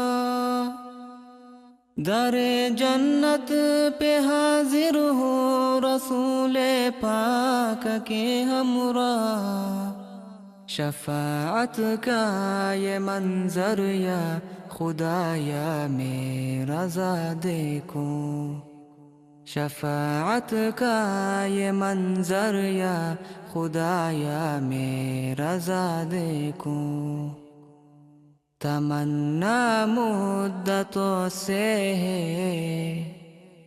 जमाले मुस्तफ़ा देखूं इमामुल अंबिया देखो हबीबे किबरिया देखो عرض سلام و خسته نباشید مجدد دارم خدمت شما عزیزان. جناب استاد قبل از میان برنامه بینندگان از طریق تلفن سوالایی رو مطرح کردن. اولین سوال هم دوستمان از افغانستان بود که سوالشان این بود که آیا تکبیر تشریق برای زنان نیز جایز است یا نه؟ در مورد تکبیر تشریق یا تکبیراتی که در ایام عید اهم از عید فطر یا عید قربان گفته می شود تفاوتی میان زنان و مردان وجود ندارد. برای همه این حکم هست و همه باید تکبیر بگویند و حضرت عبدالله ابن عباس رضی الله تعالی عنه و این آیه رو که در صحیح بخاری هم این روایت اومده آیه یذکر اسم الله فی ایام معلومات این ایام معلومات رو همین ایام تشریق تفسیر کردن یعنی این که در ایام تشریق چه زن چه مرد باید این تکبیرات رو باید انجام بدن و در روایت صراحتا وجود داره اونگونه که در فتح الباری شرح صحیح بخاری این مطلب کاملا اومده که حضرت میمونه رضی الله تعالی عنها در یوم نحر تکبیر میگفتند با صدای بلند و همچنین در زمانی که ابان ابن عثمان هم در حج بود و زنان پشت سر ایشان با صدای ایشان تکبیر تشریق رو در واقع میگفتند. پس بنابراین این حکم تفاوتی رو ندارد هم برای مردان هست و هم برای زنان هست که باید در این ایام در واقع تکبیر بگویند و صیغه تکبیر و کیفیت تکبیر این است که الله اکبر لا اله الا الله والله اکبر ولله الحمد این صیغه تکبیر هست یعنی با این الفاظ باید تکرار بکنن الله اکبر لا اله الا الله والله اکبر ولله الحمد یعنی در تمام مردان و زنان چه کسانی که در حج هستند یا کسانی که در حج نیستند در هر جای دنیا هستند این در این ایام باید این تکبیرات را با صدای بلند خصوصا بعد از نمازها باید تکرار بکنن. وقت تکبیرات تشریق از روز عرفه شروع می شود یعنی برای عموم مسلمانان بعد از فجر روز عرفه شروع می شود و این امتداد دارد تا آخرین روز ایام تشریق یعنی تا عصر 13 ماه ذوالحجه از روز نهم شروع می شود نهم دهم یازدهم دوازدهم و 13 و عصر 13 در واقع به پایان می رسد. از صبح نهم آغاز می شود این تکبیرات بعد از نمازها چه انسان در نماز جماعت باشد یا نماز را به حالت تنهایی در منزل بخواند چه مرد باشد یا زن باشد در هر حالت بعد از نمازهای فرض این تکبیرات را با صدای بلند باید در واقع بخواند. جزاکم الله خیر. بیننده بعدی حاج ناصر سوالشون این بود که قربانی میخوام بکنم آیا پدرم نیست میتونم شامل قربانی خود بکنم؟ بله، همون گونه که من قبلا عرض کردم، قربانی کردن یک فرد برای تمام اعضای خانواده کفایت می کند و بنابر قول راجح و جمهور علما و مذاهب اهل سنت و الجماعت معتقد بین هستند که اگر سرپرست خانواده به تعبیر نان آور خانواده در واقع قربانی بکند و نیت بکند تمام افراد خانوادهش رو اعم از پدر و مادر یا فرزندانش، این برای همه کفایت می کند و همه در ثواب ان شاء الله شریک خواهند بود ان شاء الله. بیننده بعدی خواهری از اصفهان بود و سوالشون در مورد این بود که آیا میتونه یک سنی و یک شیعه در یک خانه زندگی بکنن؟ چطور معاشرت عادی داشته؟ نه، هیچ گونه ممانعت شرعی وجود نداره، چه زن و شوهر یکی شیعه باشد دیگری سنی باشد یا پدر و مادر مثلا یکی شیعه باشد یکی سنی باشد، هیچ گونه ممنوعیت شرعی در این زمینه وجود ندارد و کاملا میتونن با هم دیگر زندگی بکنن. هر کسی آزاد هست بر اساس اون چیزی که اون را صلاح میداند و اون را حق میداند کاملا عمل بکند. منتها اگر یعنی بحثیشون در مورد طهارت و نجاست بوده، شیعه معتقد هست که سنی نجس هست، حتی کاسه ای را اگر دست بزنن در واقع نجس می شود، جز نجاسات اینو قلمداد کردن. اما اهل سنت و الجماعت در این زمینه هیچ کسی چنین فتوایی رو نداده. از دیدگاه ما شیعه مسلمان هست و شیعه در واقع پاک هست و هیچ گونه نجاستی رو نداره که در واقع باعث این بشه که ظرف یا جایی رو که بر اونجا نشسته نجس بشه. پس بنابراین هیچ گونه ممانعت و محظوریت شرعی در زندگی دو نفر شیعه و سنی در کنار هم هیچ گونه ممنوعیت شرعی وجود نداره و کاملا جایز هست. بلکه بر این دختر و یا اینکه برعکس باشه، پدر و مادرشون شیعه باشند خودشون سنی باشه یا خودشون شیعه باشند پدر و مادر سنی باشند، در هر صورت این پدر و فرزند باید اون حقوق شرعی رو که در مقابل یکدیگر دارن و اون احترام متقابل رو حتما باید حفظ بکنند و حقوق شرعی یکدیگر رو باید ادا بکنند. بله. بخصوص اگه پدر و مادر مذهب دیگه باشن، احترام و چیزی که باید حتی این که اگر پدر و مادر حتی کافر باشن، اون احترامشون، اون به اصطلاح ارزش دادن، همکاری کردن با اونا، رفع نیاز به کارهاشون انجام دادن، اینها جزء حقوقی هستند که بر فرزند لازم هست که اینها رو باید انجام بدن. جزاکم الله خیر. سوال بعدی بیننده که از ایران بودن، سوالش این بود که گوسفندانی که گوش ندارند آیا میتونن به عنوان قربانی قرار بگیریم؟ گوسفندانی که به صورت مادرزادی مثلا گوش ندارن، طبیعتا این گونه هستند که گوش به صورت کلی ندارند یا گوششون کوتاه هست، هیچ گونه ممانعت شرعی نداره و کاملا و 100% جایز هست و حتی از نظر ثواب فرق نمیکنه اولویت و غیر اولویت اون گوسفندی که مادرزادی و فطرتا این گونه هست. و من قبلا هم عرض کردم حتی گوسفندانی که قبلا گوش داشتن اما بنابر مسائلی گوشتشون کنده شده یا گوششون در واقع چاک دادن پاره شده، باز هم جایز هست و اشکال شرعی نداره. بله، که قبلا توضیح داریم مفصل. سوال بعدی بیننده در مورد مشارکت در یک سهم تجاریه که گفتن مقدار پول را اگر پیش یک شرکت بذاریم و 10 برابر آن را طلا یا پول را خرید و فروش کنیم به صورت اینترنتی، این حکمش چیه؟ این معامله‌ای که باید انجام می شود، خصوصا معامله وقتی که یک معامله نقد باشه، معامله صرف باشه، این معامله پول در مقابل پول هست، در اینجا هم اون در واقع تقابض شرط هست که این هم دو طرف باید این اموال را اگر به صورت صرف هست صرافی می کنند، باید همزمان در همون لحظه‌ای که تحویل می دهد در همون لحظه باید اون مبلغ مقابل را باید تحویل بگیرد و هم باید در واقع نسیتاً جایز نیستیم، حتی باید به صورت نقدی صورت بگیرد. منتها این که یک فرد یک مالی رو در واقع به عنوان قرض میدهد، به عنوان قرض به یک فرد دیگری رو میدهد و در مقابل یک اموالی رو از اون میگیرد، یک مال بیشتری رو، پول نقد بیشتری رو میگیرد، این تحت همون قاعده داخل میشد که کل قرض جر نفعا فهو ربا.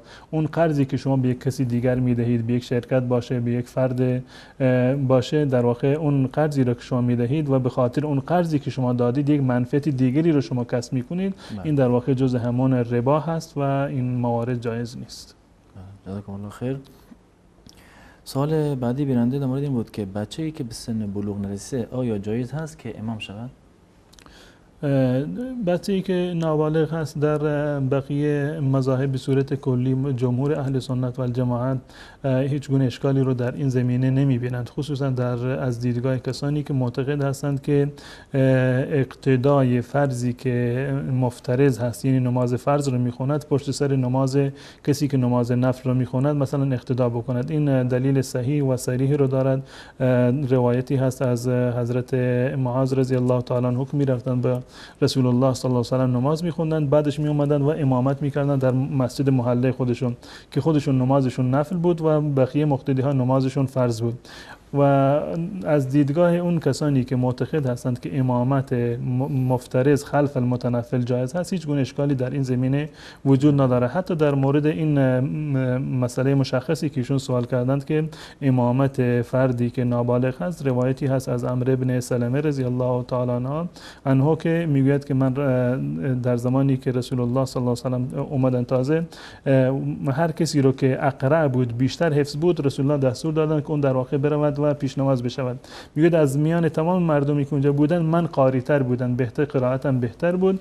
میگه که فقدمونی بین ایدیهم و انا ابن 6 او 7، مرا جلو کردند که من برای اونها نماز میخوندم و من در اون زمان پسر 7 ساله یا 6 ساله یا 7 ساله بودن. اونا بر قول جمهور علما این هیچ گونه اشکالی رو ندارد. البته اولاتر و بهتر است که کسی که عاقل و بالغ هست اون پیش نماز بشود، اما اگر کسی وجود نداشت و این کسی که به بلوغ نرسیده بود از نظر قرائت بهتر و بالاتر بود، هیچ گونه اشکالی رو ندارد که چنین شخصی امام بشود.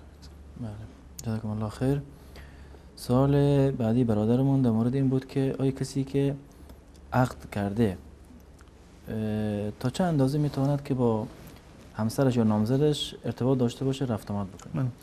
این مسئله عقد کسانی که به اصطلاح نامزدی معروف هست میگویند که نامزد شدیم و در واقع عقد کردن. صرف یک نامزدی نیست به این که پیغام خواستگاری فرستاده باشند. من سوال از کردم توضیح دادم که آیا شما یعنی فقط خواستگاری کردن یا واقعا خطبه نکاح خوانده شده؟ اگر واقعا این گونه باشه که خواستگاری محض و مجرد باشه، یعنی این که پیغام خواستگاری فرستادن و اونها هم گفتند که ما شما رو قبول میکنیم اما عملا عقدی صورت نگرفته، در این صورت به اصطلاح ارتباط این دختر و پسر ارتباط دو تا نامحرم هست، خصوصا زمانی که در دور از دید خانواده باشه. اگر به عنوان باب آشنایی باشه، در حضور خانواده باشه، هیچ گونه اشکالی رو ندارد و این یک رویت شرعی هست که باید این دختر و پسر یکدیگر را ببینند. اما بعد از این که عقد کردند، یعنی عملا ایجاب و قبول انجام شده و خطبه عقد را خوندند، این دختر و پسر از نظر شرعی با هم دیگر زن و شوهر هستند. همون گونه که بعد از عروسی زن و شوهر هستند، کاملا الان با مجرد عقد کردن این دختر و پسر با هم دیگر زن و شوهر هستند. مسافرت کردن هیچ گونه اشکالی نداره، با هم مسافرت بکنند، با هم خلوت بکنند، حتی مقاربت هم از نظر شرعی هیچ گونه ممنوعیتی رو نداره، زیرا که اینها زن و شوهر یکدیگر هستند که کاملا به اصطلاح بر هم دیگر مباح هستند. منتها من توصیه میکنم که در چنین موارد یعنی سعی بکنند که عقد و عروسی با هم نزدیک باشد.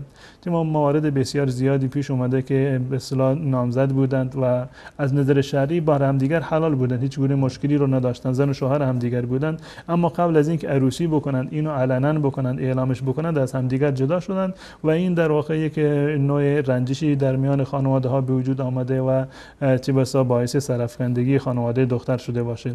پس بنابراین اولاتر و بهتر هست که در میان عقد و در میان برگزاری مراسم عروسی نباید فاصله زیادی رو در واقع بیاندازن.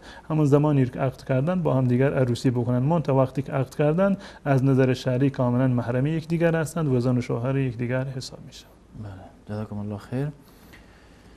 بیننده بعدی از تاجیکستان بودن که سوالشان این بود که پیامبر صلی الله علیه و سلم به جز نماز سنت صبح در سفر نماز سنت دیگری را نیز خوانده است یا نه؟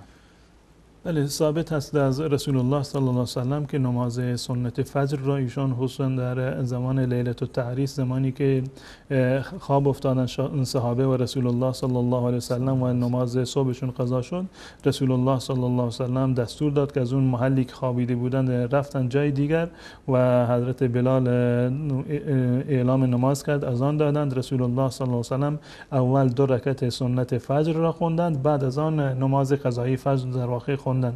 هیچ گونه اشکال نداره که کسی که در سفر هست اگر وقت دارد، توانایی دارد، عجله نیست، از نظر شرعی جایز هست که سنت ها را بخواند، چه سنت فجر باشد یا سنت های نمازهای دیگر را. اما از نظر شرعی بازم مجاز هست، جایز هست، هیچ گونه در واقع ضرورتی ندارد، اجباری نیست که حتما باید سنت را بخونند. حتی در هنگامی که انسان در حالت مسافرت نیست، اجباری نیست، نماز سنتی هست، واجب نیست. در هنگام سفر حتی نماز فرضی که 4 رکعت بوده تبدیل می شود به 2 رکعت، در واقع نماز قصر می شود. پس بنابراین وجوبی نیست و ضرورتی ندارد که انسان حتما باید نماز سنت را بخواند. اما اگر کسی خودش وقت دارد و میخواهد که نماز سنت را بخواند، بازم هیچ گونه ممنوعیتی را ندارد و جایز است که نماز سنت را بخواند. و طبعا کسی که بیشتر نماز بخواند در کنار سنت و در کنار نماز فرض سنت را بخواند، ثوابش بیشتر هست و نمازش هم کامل تر. بله، جزاکم الله خیر.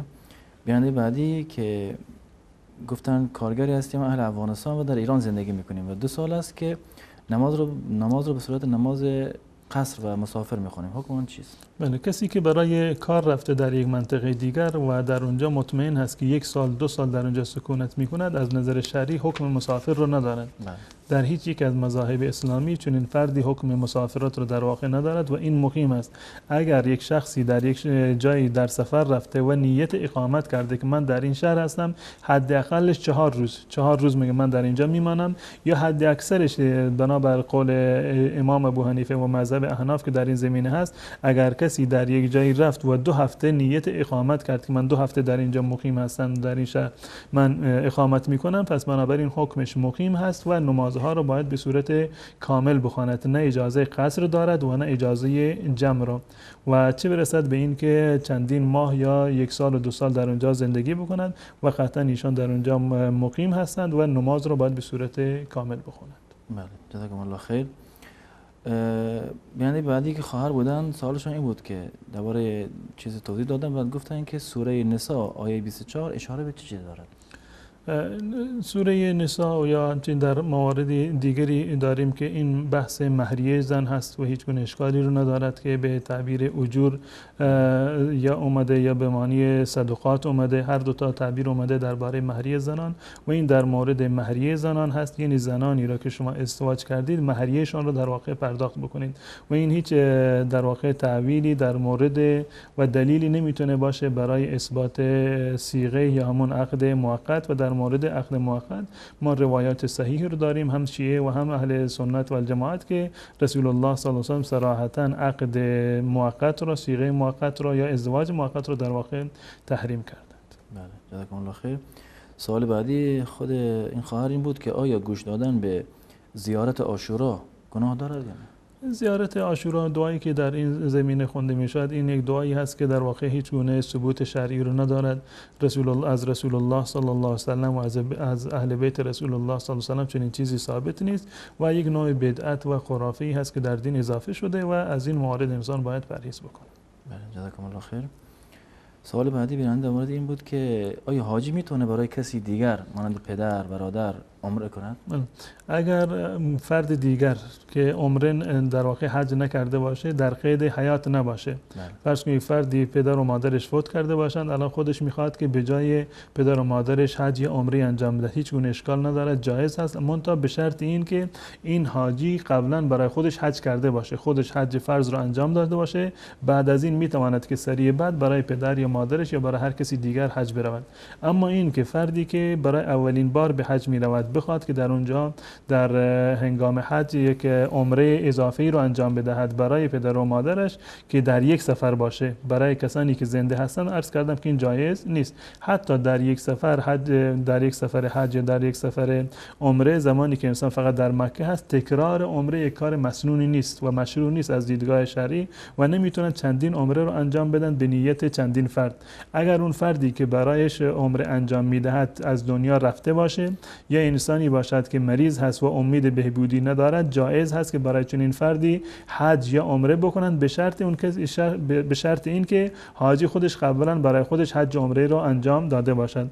اما در یک سفری که انسان میرود به مکه، جایز نیست که چندین عمره رو یکی برای خودش یکی برای دیگران انجام بدهد و این کار مشروع نیست. بله، جزاکم الله خیر. برادری دیگر سوالشون این بود که با ماشین تصادف کردم و خانمم در این تصادف فوت شده است. پدر خانمم شکایت کرده و تقاضای مهریه کرده است. اگر مهریه ای را که ایشون در واقع برای گردن ایشون لازم بوده و ثبت شده که این مهریه رو باید پرداخت بکنن، این مهریه کماکان بر گردن ایشون هست. ولی این که خانمش فوت کرده باشن، این مهریه جزء اموال و میراثی و ترکه باقی حساب می شود که اون زن بعد از خودش باقی گذاشته. اون مهریه که به هر اندازه بوده، این شوهر باید مهریه رو کاملا پرداخت بکنه، جزء اموال ترکه اون زن حساب بکنن. منتها یک سهمی خود این شوهر داره. یک سهمی خود یک در وقتی که میراث رو تقسیم میکنن، هم پدر و مادر از این مهریه میراث میبرند و این باقی مانده، و هم خود این شوهر این یک سهمیه رو دارن. اما به صورت کلی این شوهر نمیتونه که تمام این اموال رو برای خودش در واقع حفظ بکنه و نگه داره.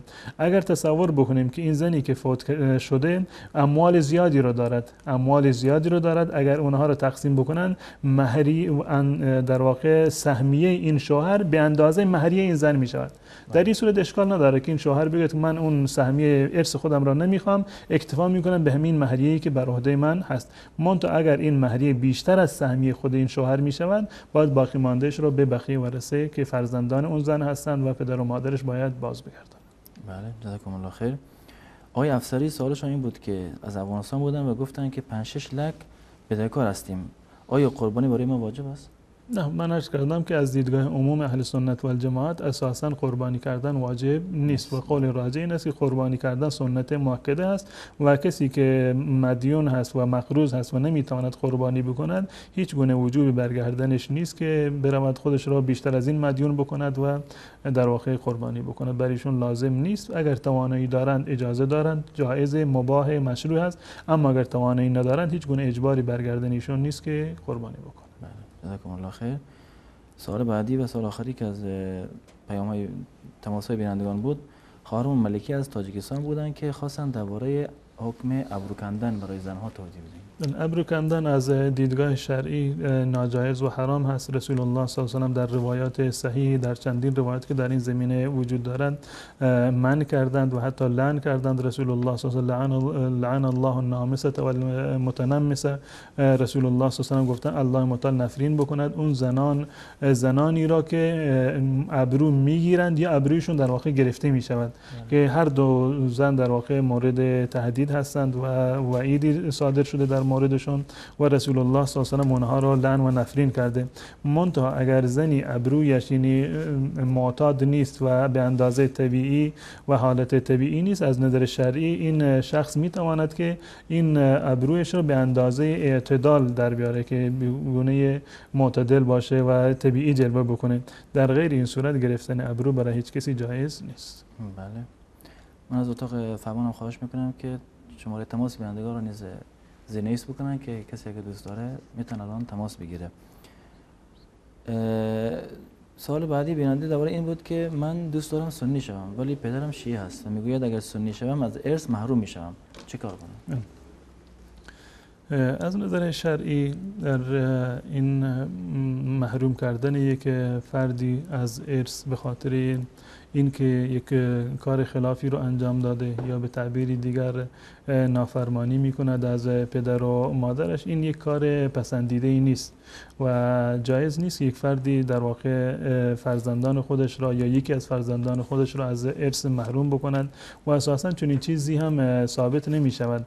یعنی این که اگر بعد از این که ولو این که یک فردی وصیت کرده باشه که به فلانی از سهمیه من، از ارث من چیزی رو ندید، این در واقع محروم نمی شود. از نظر شرعی بازمون حق دارد که در یک دادگاه اسلامی برود و این تقاضای خودش را مطرح بکند و از در واقع بخواهد که این حق به اون برسد. از نظر شرعی میتواند دفاع بکند و این حق به اون قطعا خواهد رسید و محروم الارث در واقع نخواهد شد.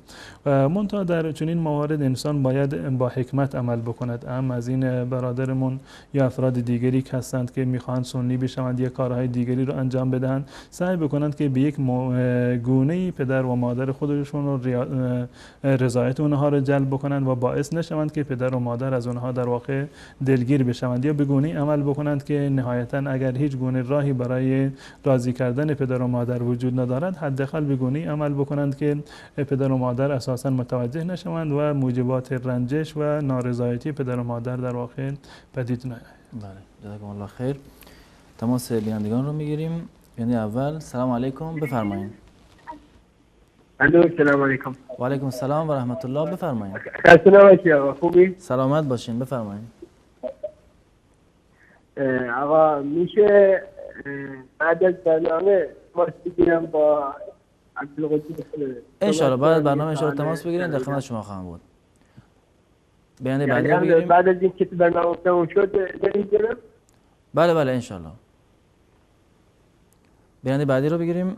سلام علیکم، لطفا خودتون رو معرفی کنید و بفرمایید. سلام علیکم برادر، خوب هستین؟ و علیکم السلام و رحمت الله، بفرمایید. محمد هستم داداش، می‌خواستم از ایران زنگ بزنم. بله بفرمایید. محمد هستم از ایران زنگ بزنم. در خدمت شما هستیم، لطفا سوال خود رو مطرح کنید، بفرمایید. جان؟ لطفا سوال خود رو بفرمایید. سوالمون می‌خواستم بدونم که روز عرفه بله میشه روزه بگیریم یا نه؟ ثواب داره یا نداره، چجوریه؟ بله انشالله پاسخ دریافت خواهید کرد. بعد یک سوال دیگه هم دارین؟ داشتم. بله بفرمایید. بله یک سوال دیگه هم داشتم که سوال دیگه مثلا میگم بهتون، نماز برای مرده میشه یا نه که مرده باشه براش نماز بخونیم؟ بله انشالله پاسخ رو دریافت خواهید کرد. خیلی ممنون از شما. بیننده بعدی رو بگیریم. سلام علیکم، بفرمایید. سلام علیکم. صالح. بله بفرمایید، لطفا خودتون رو معرفی کنید و سوال خود را مطرح کنید. در خدمت شما هستیم. سلام علیکم، خوب هستید؟ بخیر؟ و علیکم السلام و رحمت الله، بفرمایید. سلامت باشید. یک سوالی داشتم بابت قربانی. بله. مثلا این گوشت قربانی رو باید چجوری تقسیم کنید؟ چند قسمت کنید؟ بله. سوال دیگه هم دارین؟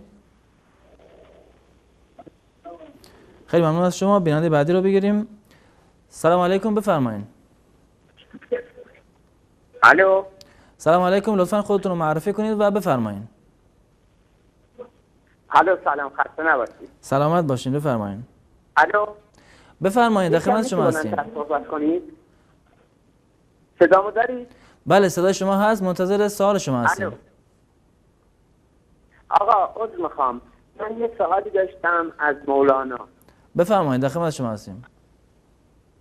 میخواستم سوال کنم که آیا محلی به نام قدیر خم وجود داشته و اگر وجود داشته در محل قدیر خم چه اتفاقی افتاده؟ متوجه هستید؟ بله. و آیا نسبت به اون اتفاقی که افتاده ما باید انجام وظیفه بکنیم؟ یعنی اگر پیغمبر اونجا سخنی گفتن جلسه ای شده ما باید انجام وظیفه شو بکنیم یا نه؟ انشالله پاسخ رو دریافت خواهید کرد و منتظر پاسخ از طریق گیرنده باشیم. بیننده بعدی رو بگیریم. سلام علیکم، بفرمایید. سلام علیکم، لطفا خودتون رو معرفی کنید و بفرمایید. سلام علیکم. و علیکم السلام و رحمت الله، بفرمایید، در خدمت شما هستیم. سلام عرض می‌کنم با شما، با استاد دفان. من یه سوال داشتم درباره گوشت قربانی چجوری تقسیم کنیم، چقدرش مثلا با اونایی که ندارن بهشون بدن یا اینکه؟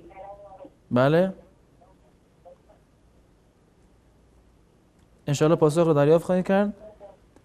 بیننده بعدی رو بگیریم. سلام علیکم، بفرمایید. سلام. و علیکم السلام و رحمت الله، بفرمایید. با توجه به اینکه سوال داشتم خدمت شما. بفرمایید.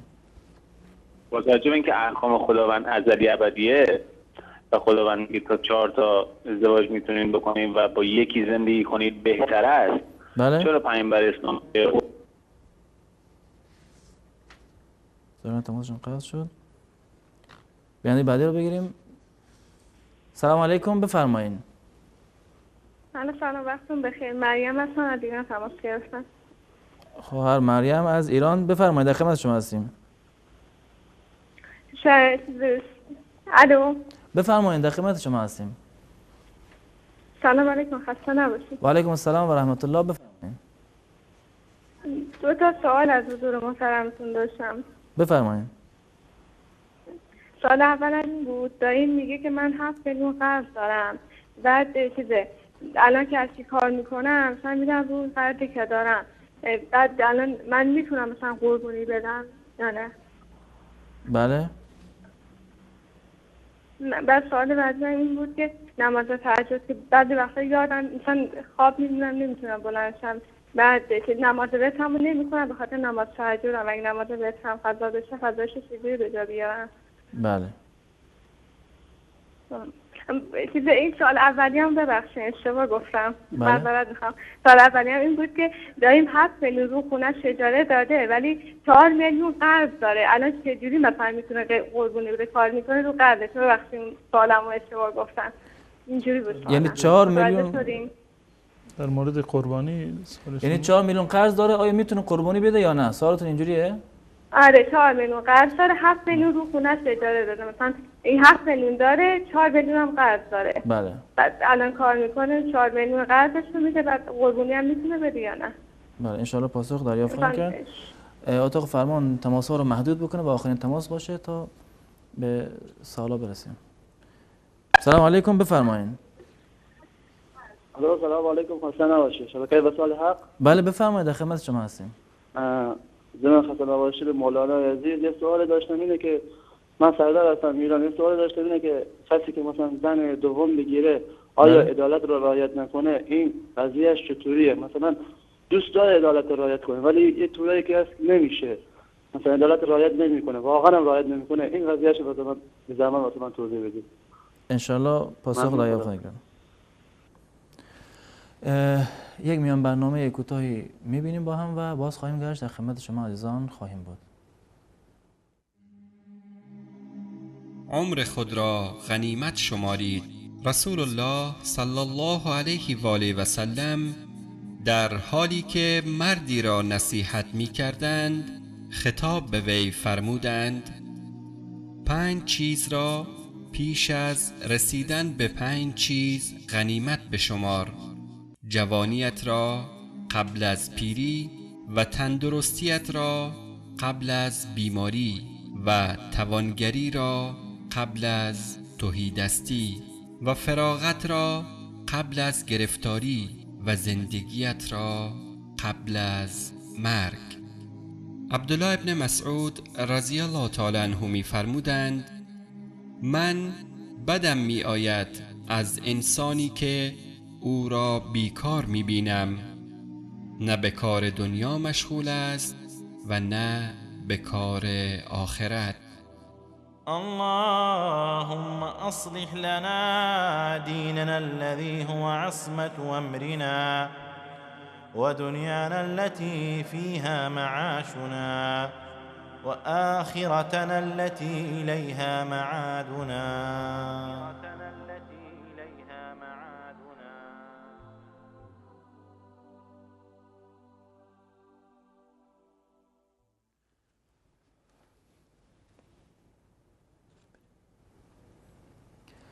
عرض سلام و خسته نباشید مجدد دارم خدمت شما عزیزان. جناب استاد آقا محمد از ایران سوالشان این بود که روزه گرفتن روز عرفه چه حکمی داره؟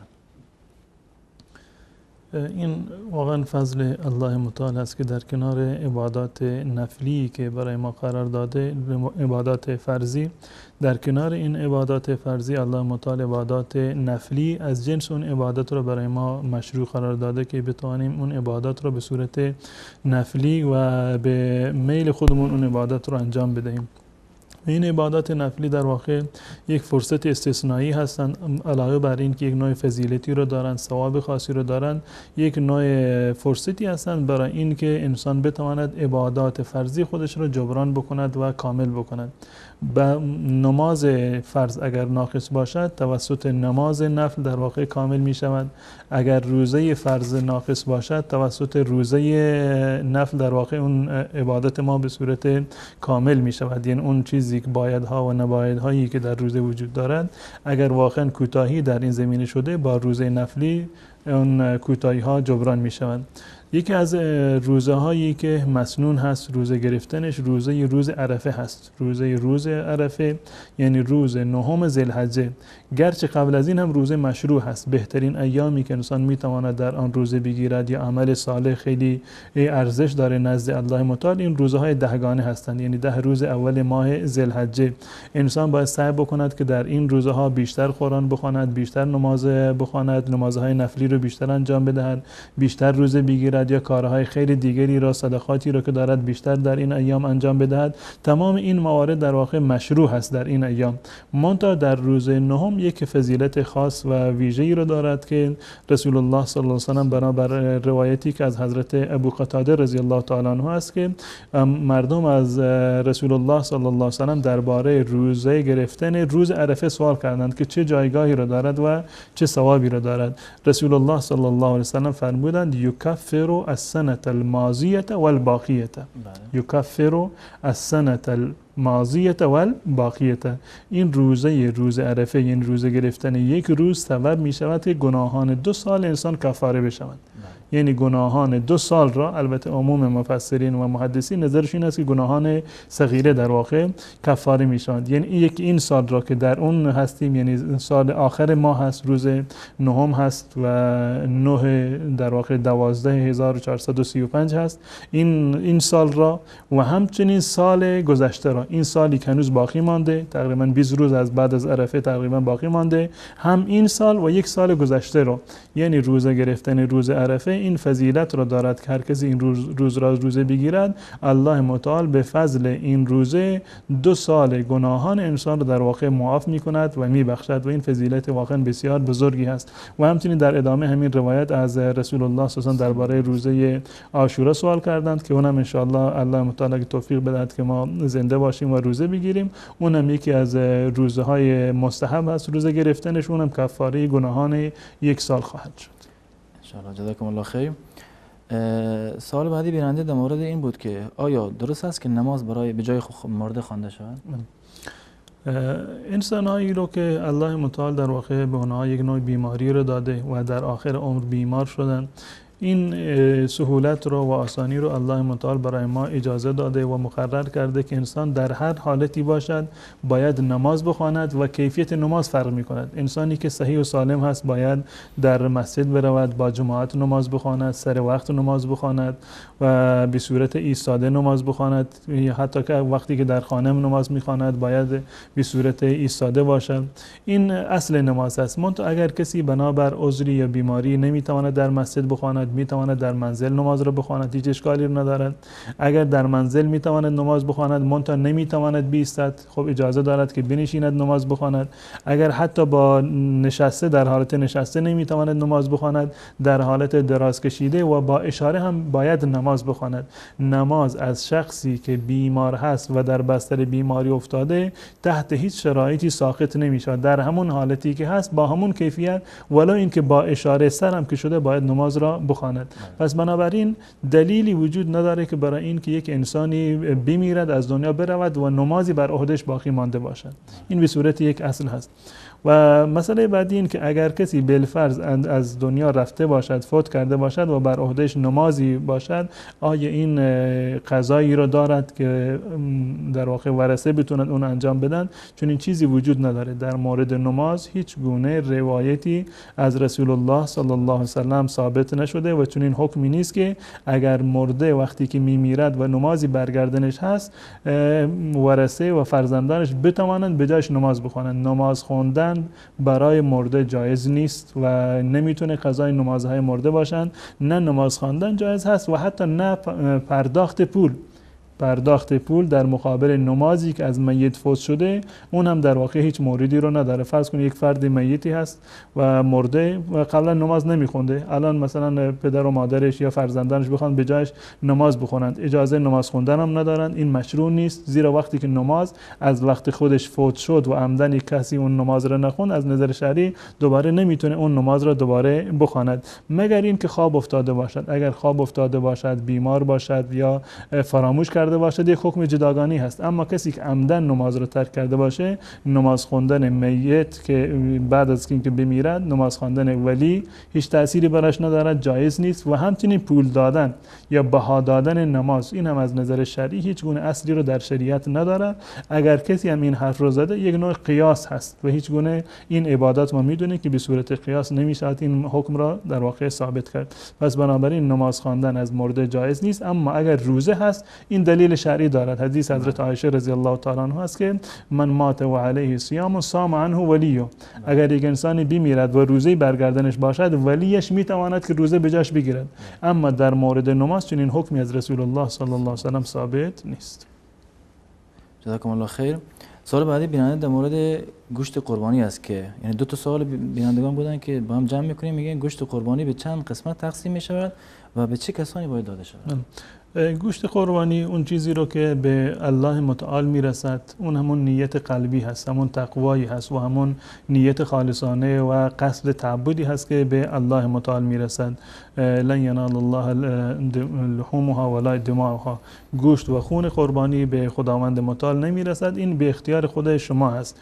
و در زمان رسول الله صلی الله علیه و سلم ایشان اجازه دادند که خود خانواده ها اون کسانی قربانی بکنند، خودشون بخورند یا به همسایگان هدیه بدهند یا به فقرا و مساکین بدهند، به هر گونه ای که خودشون خواسته باشند. این هیچ گونه اشکالی رو نداره، میتونن این گوشت قربانی رو تقسیم بکنند و اولاتر و بهتر است که اینو تقسیم بکنند.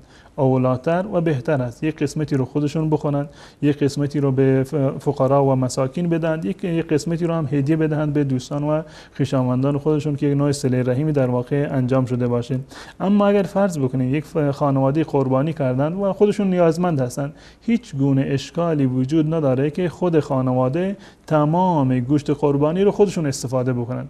هیچ گونه ممانعت شرعی نداره و کاملا جایز هست و هیچ گونه ثوابی هم در واقع از دست نمیدهند که ثواب قربانی در واقع ناقص شده باشه. فقط اگر اینو هدیه بدهند به کسی دیگر، به فقرا و مساکین بدهند، قطعا این ثواب صدقه رو داره.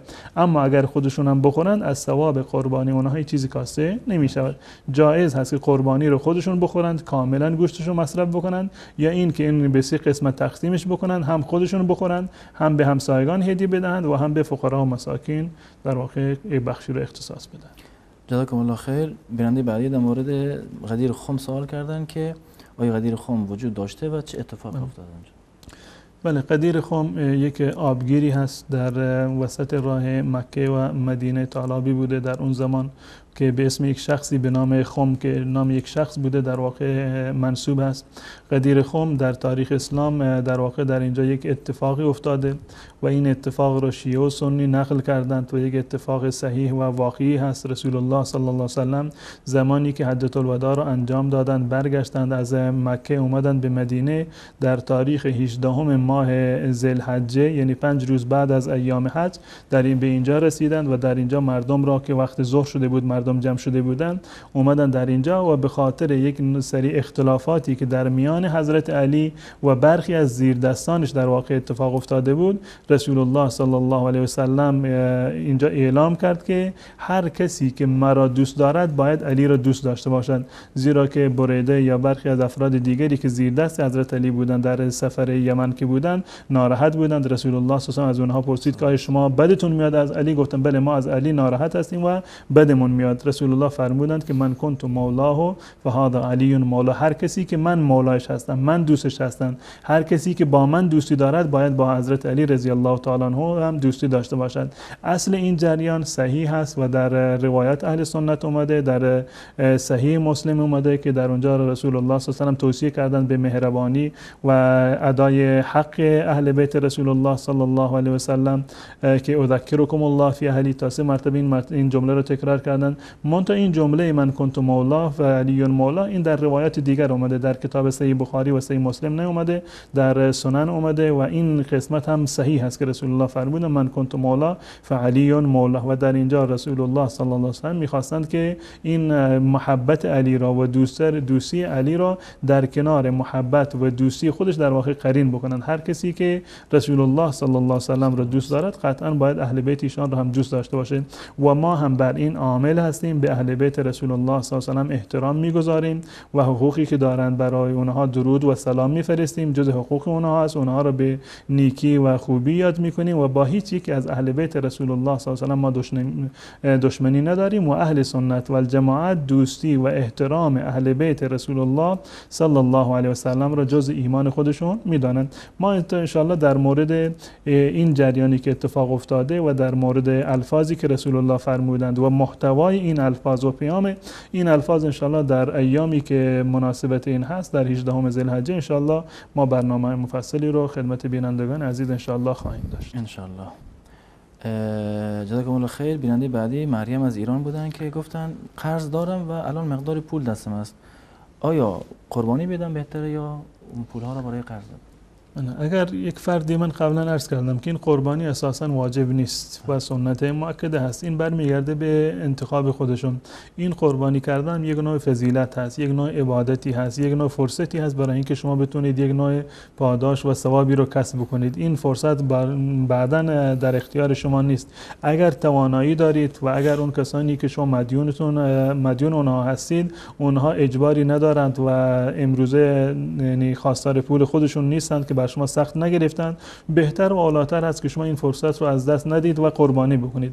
قبلا عرض کردم که این بر شما واجب نیست، اما اگر این توانایی و استطاعت رو دارید پس بنابراین این فرصت رو نباید از دست بدید. اما اگر توانایی رو ندارید یا به جای این که این پول رو صرف قربانی بکنید میدانید که کسانی که طلبکار از شما هستند راضی میشن با این پول، بهتر و اولاتر است که این پول رو به طلبکاران خودش بدهد و اون حق رو از گردن خودش ادا بکنه.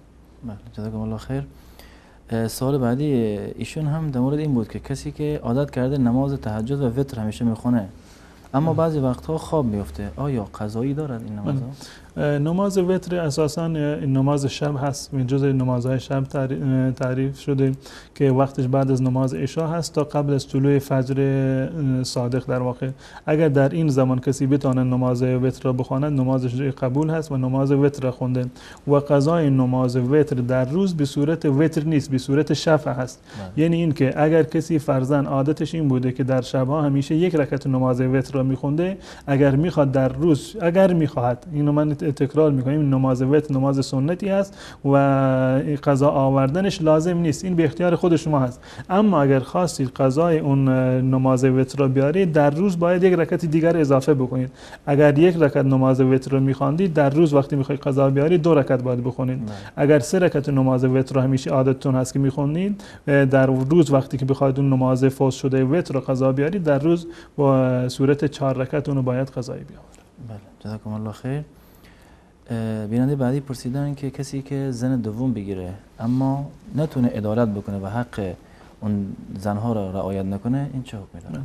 از نظر شرعی این یکی از حقوق واجب هست، یکی از چیزهایی و اموری که بر زنانی که بر کسانی که 2 تا زن یا بیشتر دارند اختیار کردند، این در واقع حکم شرعی بر اونها لازم هست که باید این عدالت را رعایت بکنند. این رعایت عدالت در مبیت هست، یعنی شب گذراندن در تقسیم وقت. اگر یک شب پیش یکی از خانم‌ها شد یک شب دیگر در کنار خانم دیگرش باشد. در مسکن هست، باید مسکن متعارفی به هر 2 نفر، به هر 2 از همسرانش به تعداد به تمام یک از همسرانش رو بدهد و همچنین زندگی، هزینه زندگی اونها رو بدهد. این موارد اساسی هستند که اینها جزء مفهوم عدالت هستند، یعنی هم در تقسیم وقت و هم در تقسیم خرجی و مخارج زندگی و هم در مورد مسکن. در این موارد باید قطعا مراعات بکنند، اینها مشمول مفهوم عدالت هستند. اما اون عدالتی که برمیگرده به قلب هست، یعنی یک نوع محبت قلبی هست، یک نوع گرایش قلبی قلبی هست. شاید یک از این همسران یک ویژگی رو داشته باشه که همسر دیگر اون رو نداشته باشه و این سبب بشود که از نظر قلبی یک مقداری بیشتر تمایل دارد به این، اون امور قلبی رو الله متعال مؤاخذه نمی کند. رسول الله صلی الله علیه و سلم فرمودند اللهم هذا قسمی فیما املک فلا تلمنی و یا فلا تؤاخذنی فیما لا املک. پروردگارا اون تقسیمی، اون عدالتی که در اختیار من هست و ظاهری هست، همین کاری هست که من انجام دادم. در اون مواردی که در اختیار من نیست و در طاقت من نیست، فراتر از توان من هست، در اون موارد مرا در واقع مؤاخذه نکنین. اون محبت قلبی هست که در قلب هر مردی در مورد یکی از این زنان شاید بیشتر عدالت نمیشه، اون شامل عدالت نمیشود. اما تبلور این محبت مهم هست. نباید که محبت با یکی از این زنان در واقع باعث بشود که بیشتر به اون رسیدگی بکند، در مورد مبیتش، در مورد مسکنش، در مورد خرج مخارجش بیشتر از بقیه موارد و بقیه زنان به اون بدهد. اون چیزی که در قلب هست و در عمل تاثیر نداره، اون الله متعال مؤاخذه نمی کند.